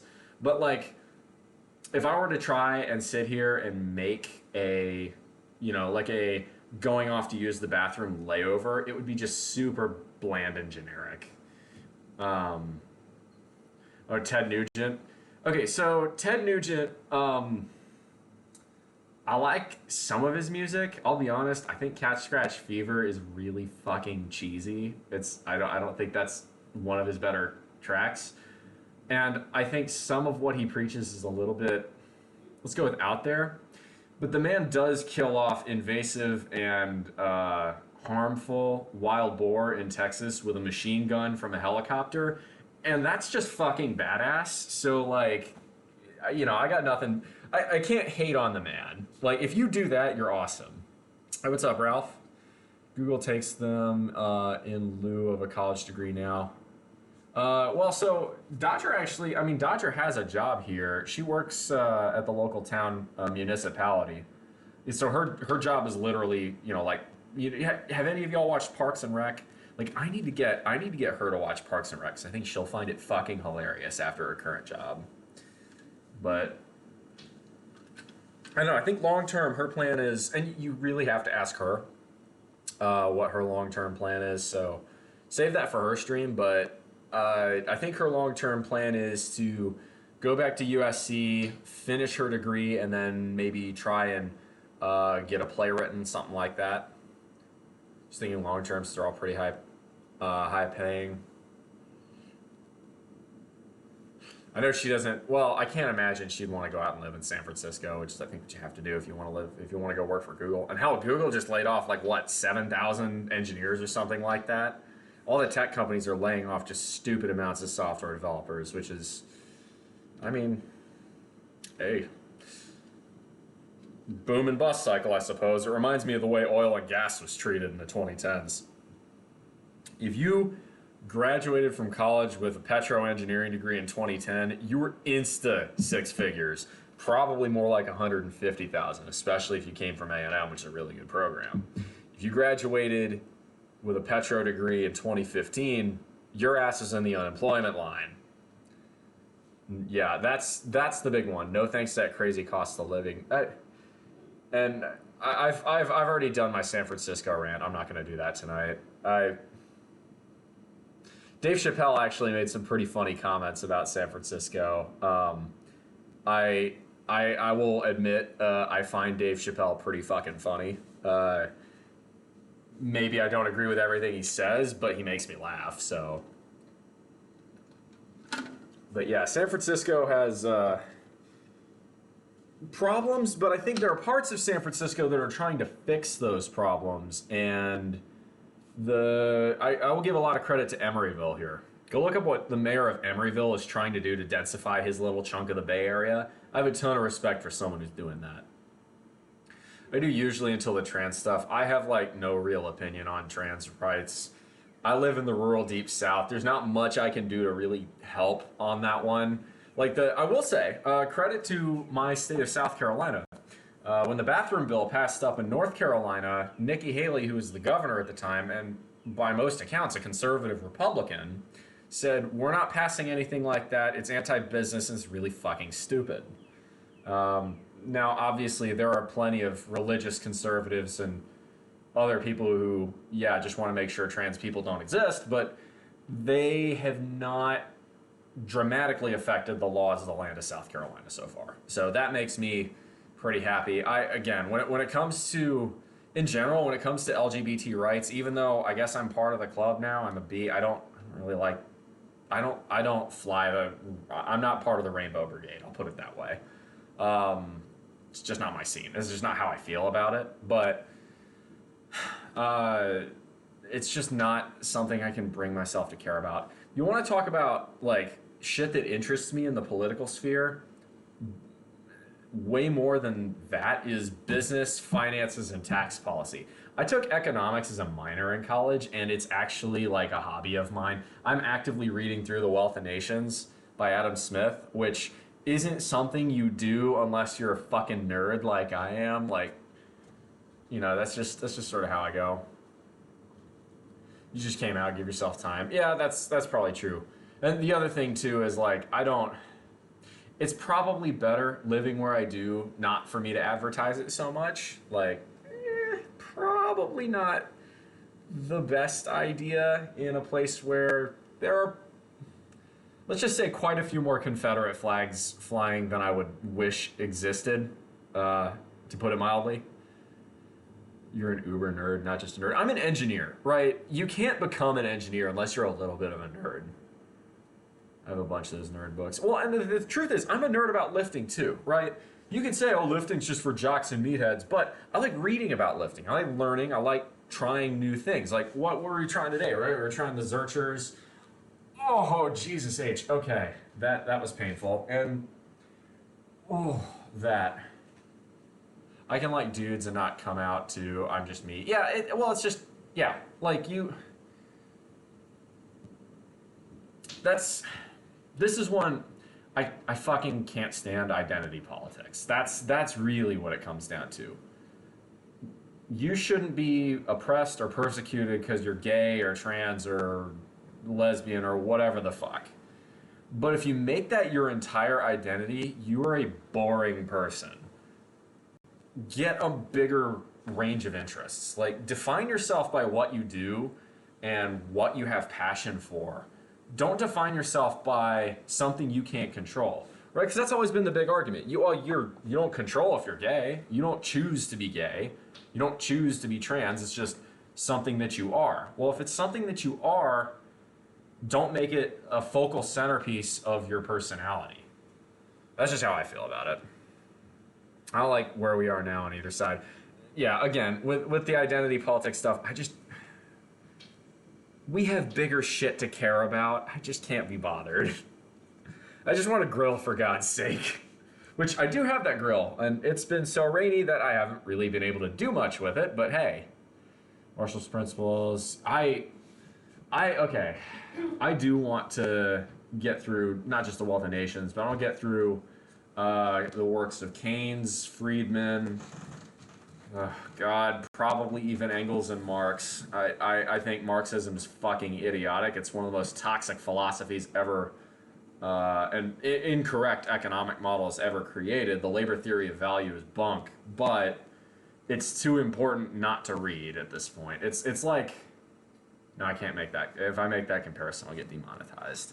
You guys can figure out where I'm talking about here. There is one thing you would like about Marx, and I think I've told you this before. Yeah. Marx believed in an armed proletariat. That is something. Well, okay, I believe in everybody should pretty much. I think, I wouldn't even say an armed proletariat. I would say an armed citizenry. I'm a big fan of, and yes, that's true. The working class especially should never give up their guns. But I believe a citizenry that both owns firearms, but more importantly knows how to operate them correctly and safely, is a valuable asset for any nation to have. All right. Gotta go eat. Thanks for the stream, Bull. All right. Yeah, all right. I guess some of y'all are into the idea of, I guess you can call me the Bull. I changed my name into Minotaur Muscle, or Bull Muscle, or something like that. I don't know. We'll talk about a rebrand. I could get aboard that. I don't know. Because that's the thing. Like, fitness is my bread and butter, but being an A&M fan is also a big part of my personality. Because I chose to do that. And I'm like, okay, so why am I super into being an Aggie? Well, right, you not every Aggie becomes a red ass. The reason I became a red ass, this is my little moment of self-introspection here. I think it's because I grew up in a military family, and as such, I didn't ever have a hometown. Every would be 2 years, and then we'd move on, from place to place to place. That's why, I didn't give a shit about homecoming in high school. Probably not Monkey. That guy with the mohawk, that's too long of a name. Can't be too long, 4 syllables max. What's up, King Nick? Boom, boom. You enjoy being called Bull from both females and males? Not a bad idea. But if y'all want to call me Bull, then go for it. The more people I see doing that, the more likely I am to change my name. I'll say that much. That's when we can have sort of an open dialogue on that. Marx wasn't a Marxist himself. Really? Well, I mean, either way, the philosophy, the underlying concept of the labor theory of value, I don't think is correct. I don't think that functions as a workable model in society. That's probably the simplest way to say it. All right, so I see we have 30 people in chat, so y'all have earned some handstand push-ups. For that, we're gonna need to turn the light on. Lights on. This light is over here. Should go off. Hey there, did you ever get your gift? I sure did, Shy Guy, and very grateful for it. Thank you. So let's go ahead and get some handstand push-ups going.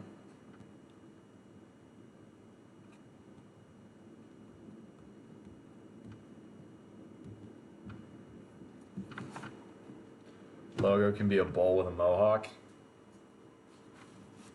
Not a bad idea. Or a minute. Well, the Minotaur, because the Minotaur is right. What? That's the bull head and like torso, and then the human body like legs. Could do that. If you need help with branding, hit me up. I got a guy. Good to know. Tell that person to come to the server, because we got several more artistically minded people in there that have been. Oh God. Oh, that's so painful. Oh God. This is what happens when you do leg day. Holy shit. That really hurt. All right.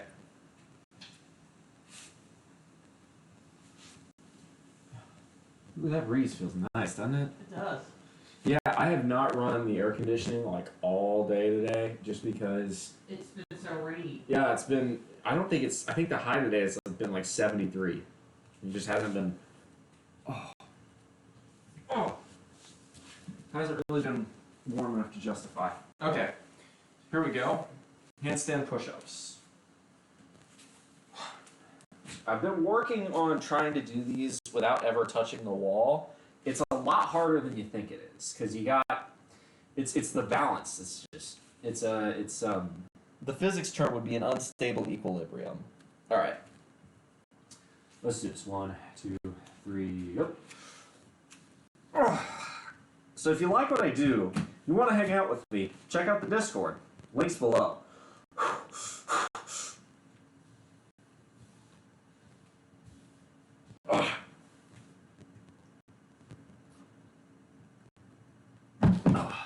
That'll do. Whoa, we're dizzy. Oh yeah. Oh.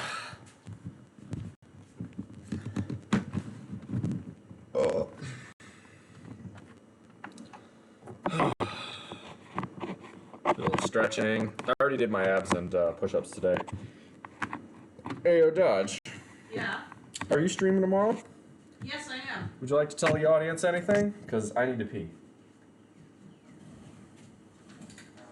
This is one of the benefits you also get of being a roommate and a Twitch streamer. We switch. Yeah, here, let me throw the Discord channel right on in. Much easier.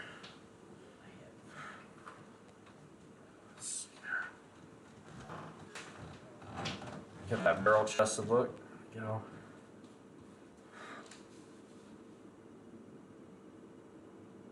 Lights are getting there. All right, what you got for him? So tomorrow night, I am going to be doing tarot readings and Jackbox. What time? I'm thinking 7:30. All depends on when I finish lifting.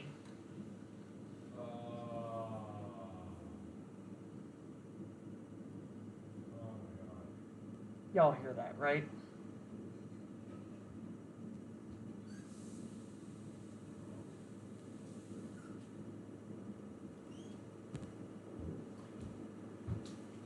And he's back. Unfiltered as the wild tobacco that sometimes actually pops up in the rural parts of the local area. And sometimes pops up on the lawn.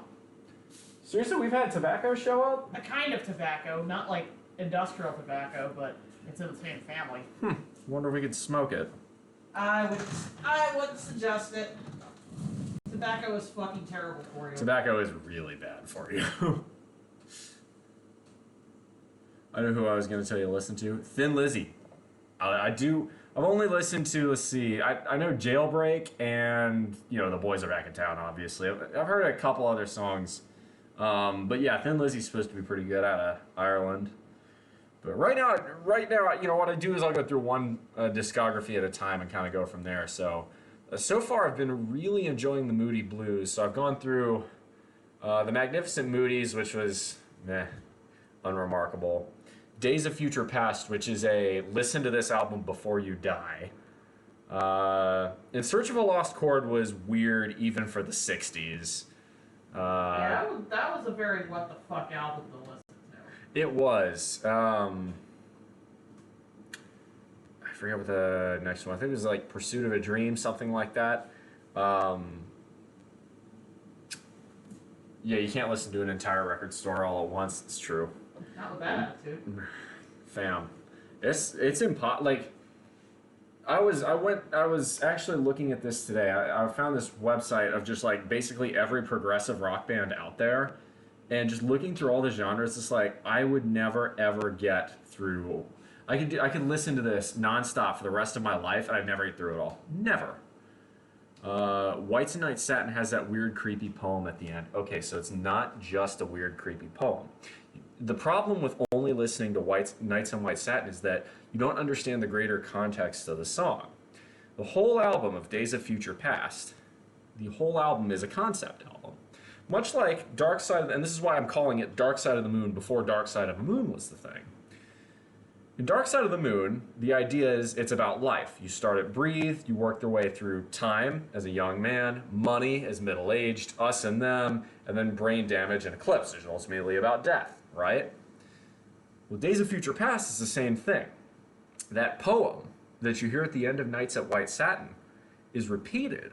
In fact, well, the poem, it is a repeat of the poem that is spoken at the beginning of that very album. They start with the dawn, and it goes to the morning, peak hour, afternoon, which that's the other really popular track off of that album is Tuesday Afternoon. You've probably heard of that one. The evening, and then Nights at White Satin. If you listen to that whole album through one go, totally changes how meaningful that poem is. So that poem is talking about people's regrets at the end of the day. What didn't get done? Are people, how lonely people feel going to bed at night. Lovers going to bed at night and enjoying each other's company. The fall of the lights going out as people retire for the evening and then for the night. It's a really, really great poem when you understand the greater context of where it is in the album. But yeah, Days of Future Past is a listen before you. As one of the best albums I've ever listened to, and nothing I listened to from the Moody Blues so far has been anywhere as good, but To Our Children's Children's Children was pretty damn good too. That album was released in late 1969, and it was created during the Apollo 11 mission. So the concept album, because it's the Moody Blues, that's just what they did, the concept behind the album was talking about space travel and what going through space must be like, and their perceptions of that. And what's crazy is the album, To Our Children's Children's Children, was actually put onto a cassette, and the astronauts on Apollo 15 took it up and listened to it in space. How fucking cool is that? You just say, not only did my baller-ass album about space travel, I think it went gold. I don't know if it went platinum or not, but it went gold. But the fucking Apollo astronauts went up to space and listened to it in space. That is some baller shit right there. I've started a Question of Balance, and so far it's pretty good. The song Question is, again, one of their most well-known, and it's terrific. There's not much else to say about it. Question is one of my favorite Moody Blues songs, just because, you've heard it enough. If you've ever played classic rock radio, Question will show up at some point. It's just that good.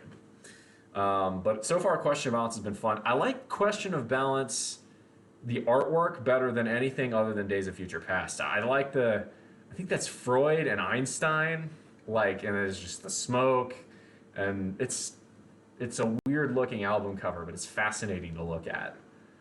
I like album covers with a lot going on in them. This is why my favorite band, one of many reasons my favorite band is Yes.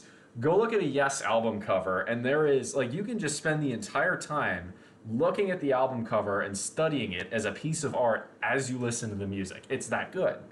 Real Air is my favorite album of all time. And with the pillars and the horse and the snakes in the foreground, it's just, I don't know shit about art, okay? As far as I know, Roger Dean could be absolute, professionals or whatever, or artsy people could think Roger Dean was absolute crap, but I think every single thing he made, because he did Yes, He did Anderson Brew for Wakeman Howe. He did Asia. Like, there are a ton of amazing artworks that Roger Dean did over the years for several bands, but his most notorious are the ones for Yes. I think you got some color. Oh, yeah, no, I definitely got a tan at the beach, for sure. Like, the back's probably where it's the most noticeable, I think. Also, this gives me an opportunity to flex the lens. Looking good, I appreciate that. I like talking about this kind of stuff with you guys. It's fun. It doesn't need to be a reason. Beefcake. Yep. I'll do a little bit of stretching. What's weird is it looks like it's dark outside right now, and it isn't. It's just very, very overcast. It's been rainy all day. So the best album covers, the ones you see when you Google bad album covers. A couple other really good album covers out there. Molly Hatchet had a ton of amazing album covers. Go look up some of Molly Hatchet's. Rush had some really good ones too. Pink Floyd's were pretty solid. They were, I think, designed by Hypnosis. Pretty much anything from Storm Thurgerson. Those are all pretty good. Other good ones, I think there were some good Genesis ones. I don't think Genesis was quite as out there with their album artwork as Yes or Pink Floyd were. I don't know. London Calling is a knockoff. Right, London Calling's it's a great album. Probably one of the Clash's best. I love the Clash too. They're top 5 for me for sure. I love the Clash. They might have been communists, but boy howdy, could they play music. But London Calling is actually a knockoff of an Elvis Presley album in terms of the artwork. Go look at the lettering in particular. They stole that, they took the idea directly from an Elvis album from the 50s. The text is a knockoff. Yeah, so that's what I mean. Yeah, the text is a knockoff. The photo isn't. Genesis, I have a love-hate relationship with Genesis.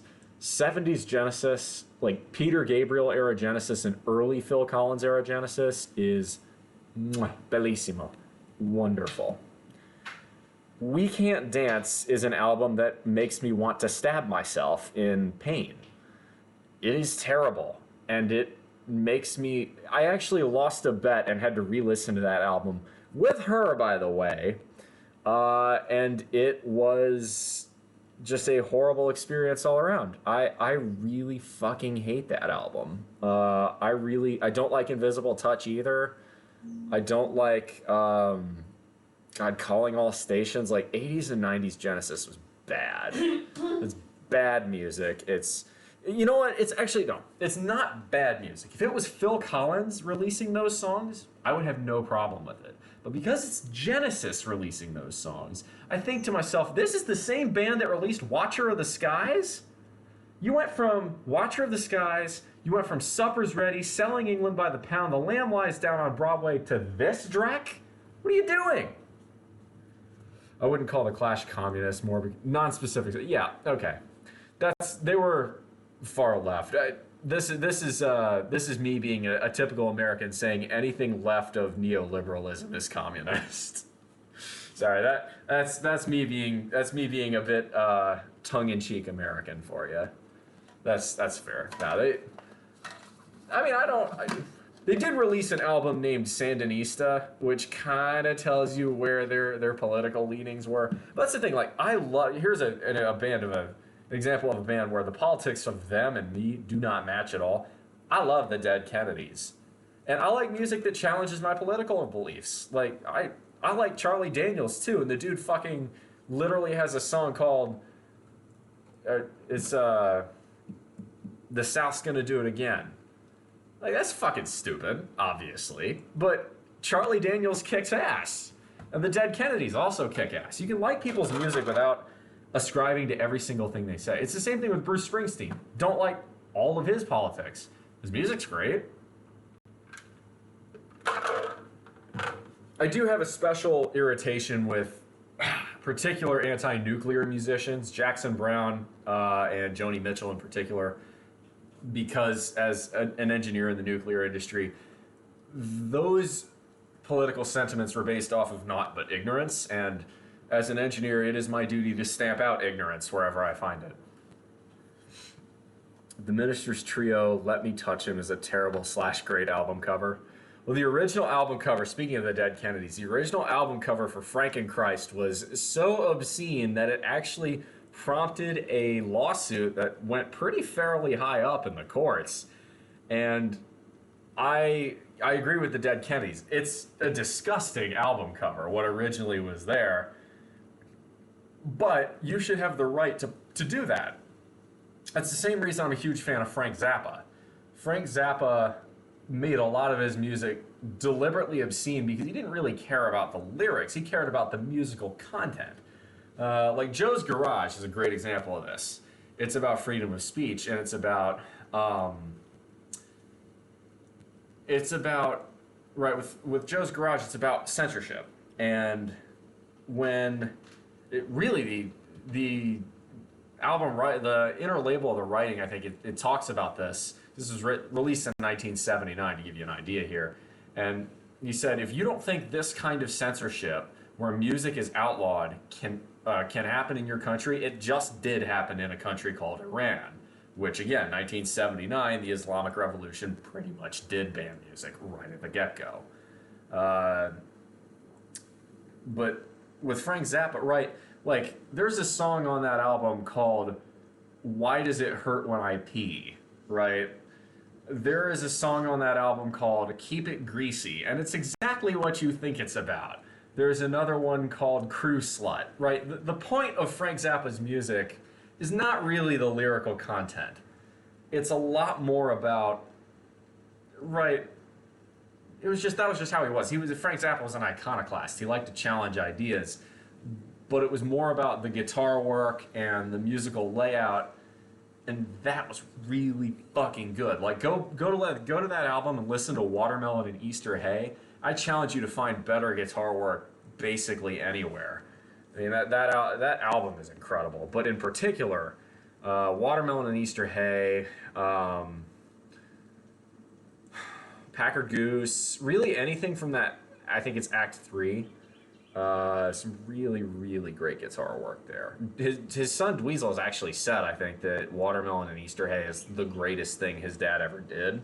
And I'm not sure. I haven't listened to Frank Zappa's entire discography, and I don't ever plan to, because holy mother of God, this man did nothing but make music. And I think he put out like over 100 albums over his career. Just fucking mind-boggling if you think about it. I mean, whatever. Joni Mitchell's full of herself. Jackson Browne probably is too. Oh no, I like Running on Empty. Again, I like the music, but I have a special place of irritation for anti-nuclear celebrities, and yeah. No, if you were one of those people protesting and trying to get nuclear power shut down in 1979 after 3 Mile Island, nah, you were hoodwinked by the fossil fuel industry is what happened there. Sure, my parents would appreciate this combo. They'd be old enough to be your grandparents. I mean, my grandparents were born... None of my grandparents liked any sort of rock music. My grandparents on my mom's side were born in the 20s, and they passed away more than 10 years ago. But my grandmother on my mom's side played the accordion. And so she was very much into classical music, and so was my grandfather too. But they also did like slightly more contemporary music. They grew up in the age of Bing Crosby and the crooners, the 40s kind of music, and they very much like that, which is actually pretty good. Like, go listen to Frank Sinatra. The dude had talent out the ass. And then my dad's grandparents were born almost 10 years later in the 30s, so they grew up in the 50s, but I guess they were the part of the generation in the 50s that I guess thought Elvis was provocative for some fucking reason. I don't know on that one, but they didn't care for much of that either. They more stuck to the more traditional big band music of the early 50s. Now howdy Azarax, welcome on in. Am I gay? Well, you're getting straight to the point there. I'm bi, but I don't really make that my personality. We were talking about that earlier. My mom loves Zeppelin. So my parents were both born in the early 60s. And they grew up in the late 70s and early 80s. So they were very... Now, my mom was the youngest of five. And so she was, you know, they were both born at the tail end of the boomer years, so they both liked a lot of the second generation of rock music, you know, AC/DC, Billy Idol, you know, bands like that.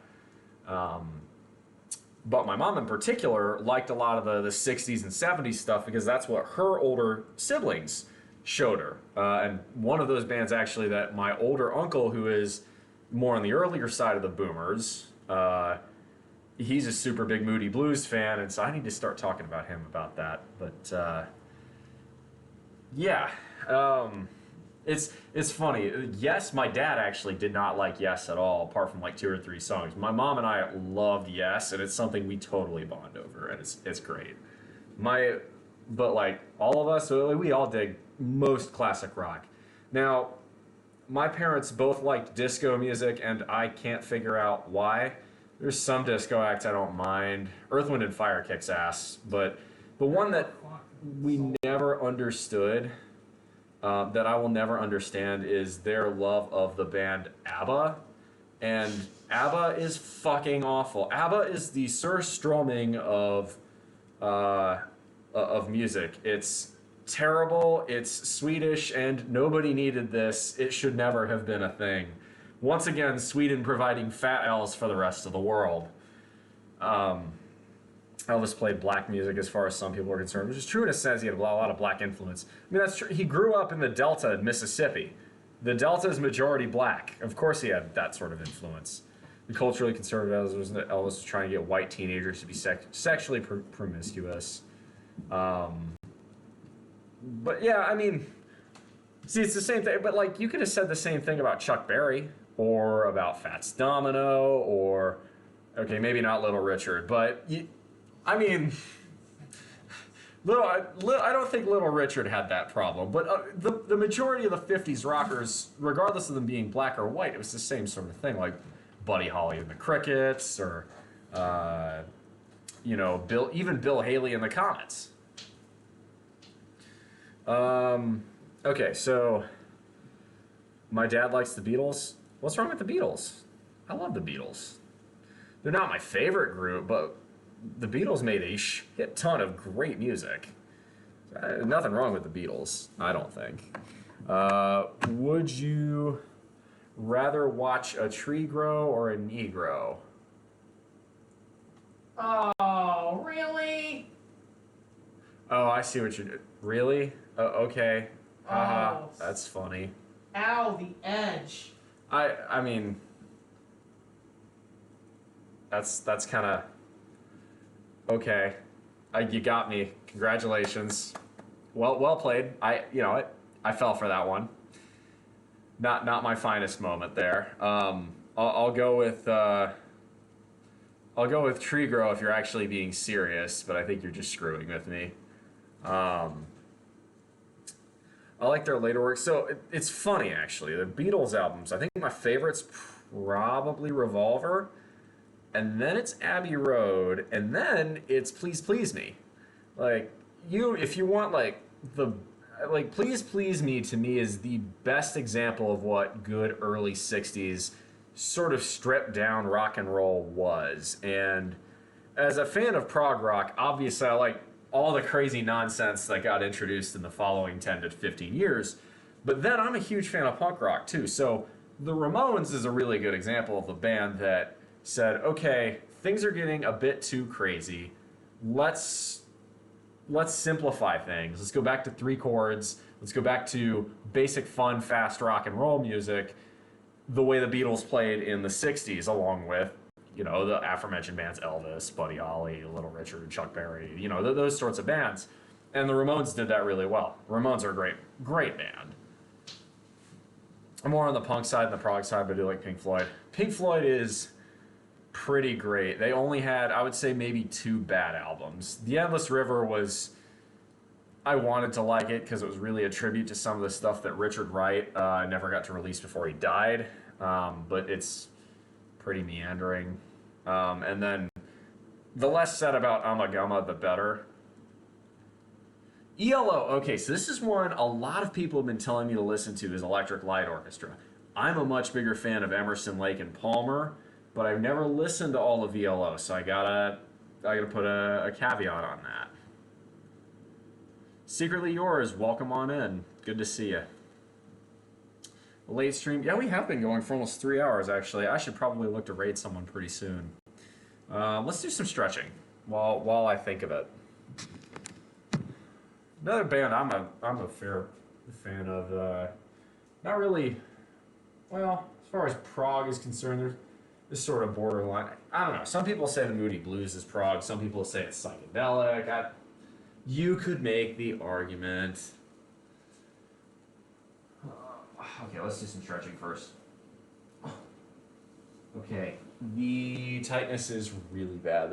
I'm gonna have to really go. Which ELO songs have you heard? Mostly just the hits. So obviously everybody's heard "Don't Let Me Down," "Telephone Line," "Mr. Blue Sky." There's a few more. I'm having trouble remembering. I will say I liked Jeff Lynne in the Traveling Wilburys. So I'm open to the idea that they're really good, and I just haven't listened to them yet. Okay, we're really tight. That's really hard. Ow. Last Train to London is overrated. Wally Champ, welcome on in. Thanks for first time chat. Well, if you like these pecs, check out my channel tomorrow morning at 9 a.m. Eastern. I will be benching. I may go for a max, actually. Last Train to...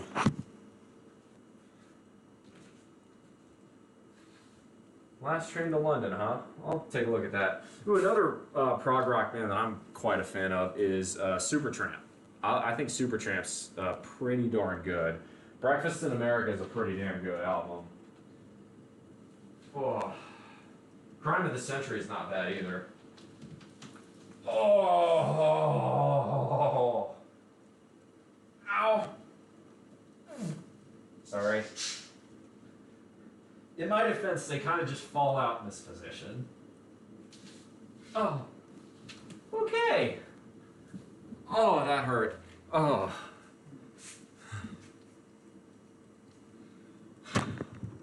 Another band which isn't prog per se. It isn't prog per se, but they have some progressive rock elements. Would be Deep Purple, and then what I consider sort of the follow-up to Deep Purple, Rainbow, and a band that's sort of spiritually aligned with those two, which would be Iron Maiden, but a lot more, I guess you could call them metal. I don't know, I wouldn't call Iron Maiden metal. But anyway, those bands have a little bit of, they have a tinge of prog in them, but I wouldn't necessarily call them progressive bands in a sense. So...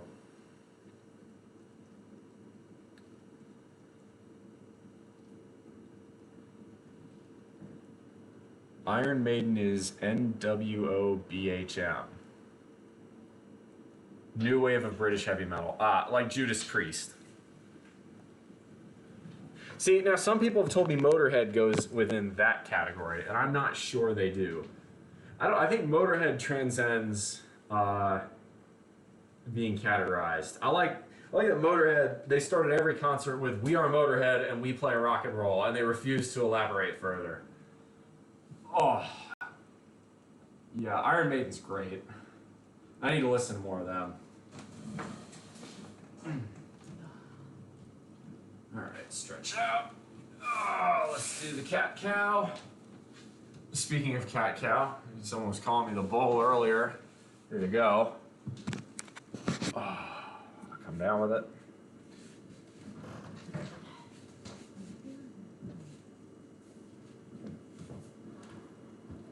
Start cow. Cat. Do you need me for something? No, I was just looking for something I brought in. I can't find Speaking of other bands that were progressive and then lost their way, Kansas. Early Kansas, the first 3 to 4 albums are mind-blowingly good. Everything up to Point of No Return is excellent, frankly. And then it goes south very quickly for Kansas. Oh, God. Yeah. We are sore.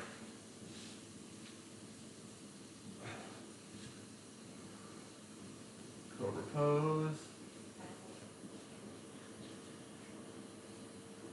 All right. Gonna run, have fun. Don't pull an aura muscle or something.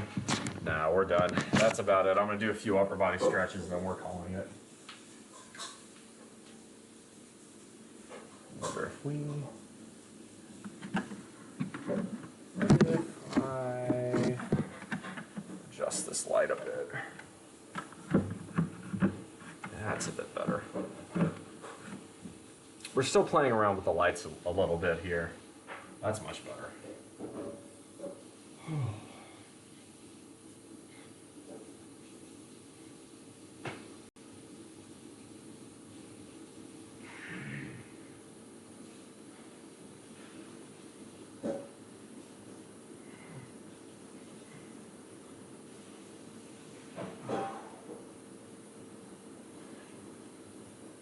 I always love this, talking about music and such.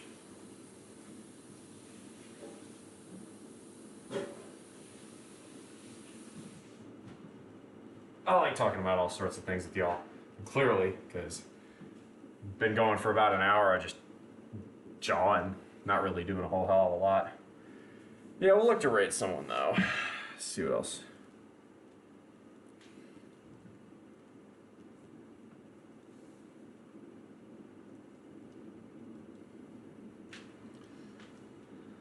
See here, who do we got that we can raid? So we got Sergeant Thunderthighs, Krulix, Radio Dead Air, Jasu.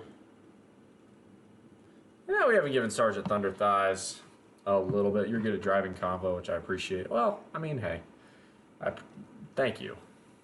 Yeah, we'll give Sergeant Thunderthighs a little raid ski here. All right, so quick little update about the channel. This is important. Tomorrow I'll be live at 9 a.m. Eastern, okay? 9 a.m. Eastern. Saturday I'll be live at 9 a.m. Eastern. Sunday I'll be live at 9 a.m. Eastern. Then I'll be live at this time, that's 5 p.m. next Thursday, so a week from now. And then 9 a.m. Eastern Friday morning. However, after that, oops, shit, my bad. However, after that, I will be off for that Saturday and Sunday again because I'm going back to the beach for Memorial Day. So, we're going to go ahead and raid Sergeant Thunderthighs. We're going to raid SGT Thunder. Let's say the raid message was Ag Squatted 380 today. That's pretty good. Raid message Ag Squatted 380 today. All right. So we're gonna hit Sergeant Thunderthighs up. He's pretty cool. And moreover, again, I just want to say thank you all. New followers: Wally Champ, ZCat Cube, Magnifying Gay, Ruchi, and Luke Skywalker. Thanks for the 5 gift subs. I appreciate it. As always, that is it for this show. So make good decisions. Those good decisions, they form your habits. Those habits, they form your values. Those values, they form an ethos, and that ethos can be the guide star through the rough waters of life. Much love, y'all. Come in for the hug, and we'll go raid. All right, and raid.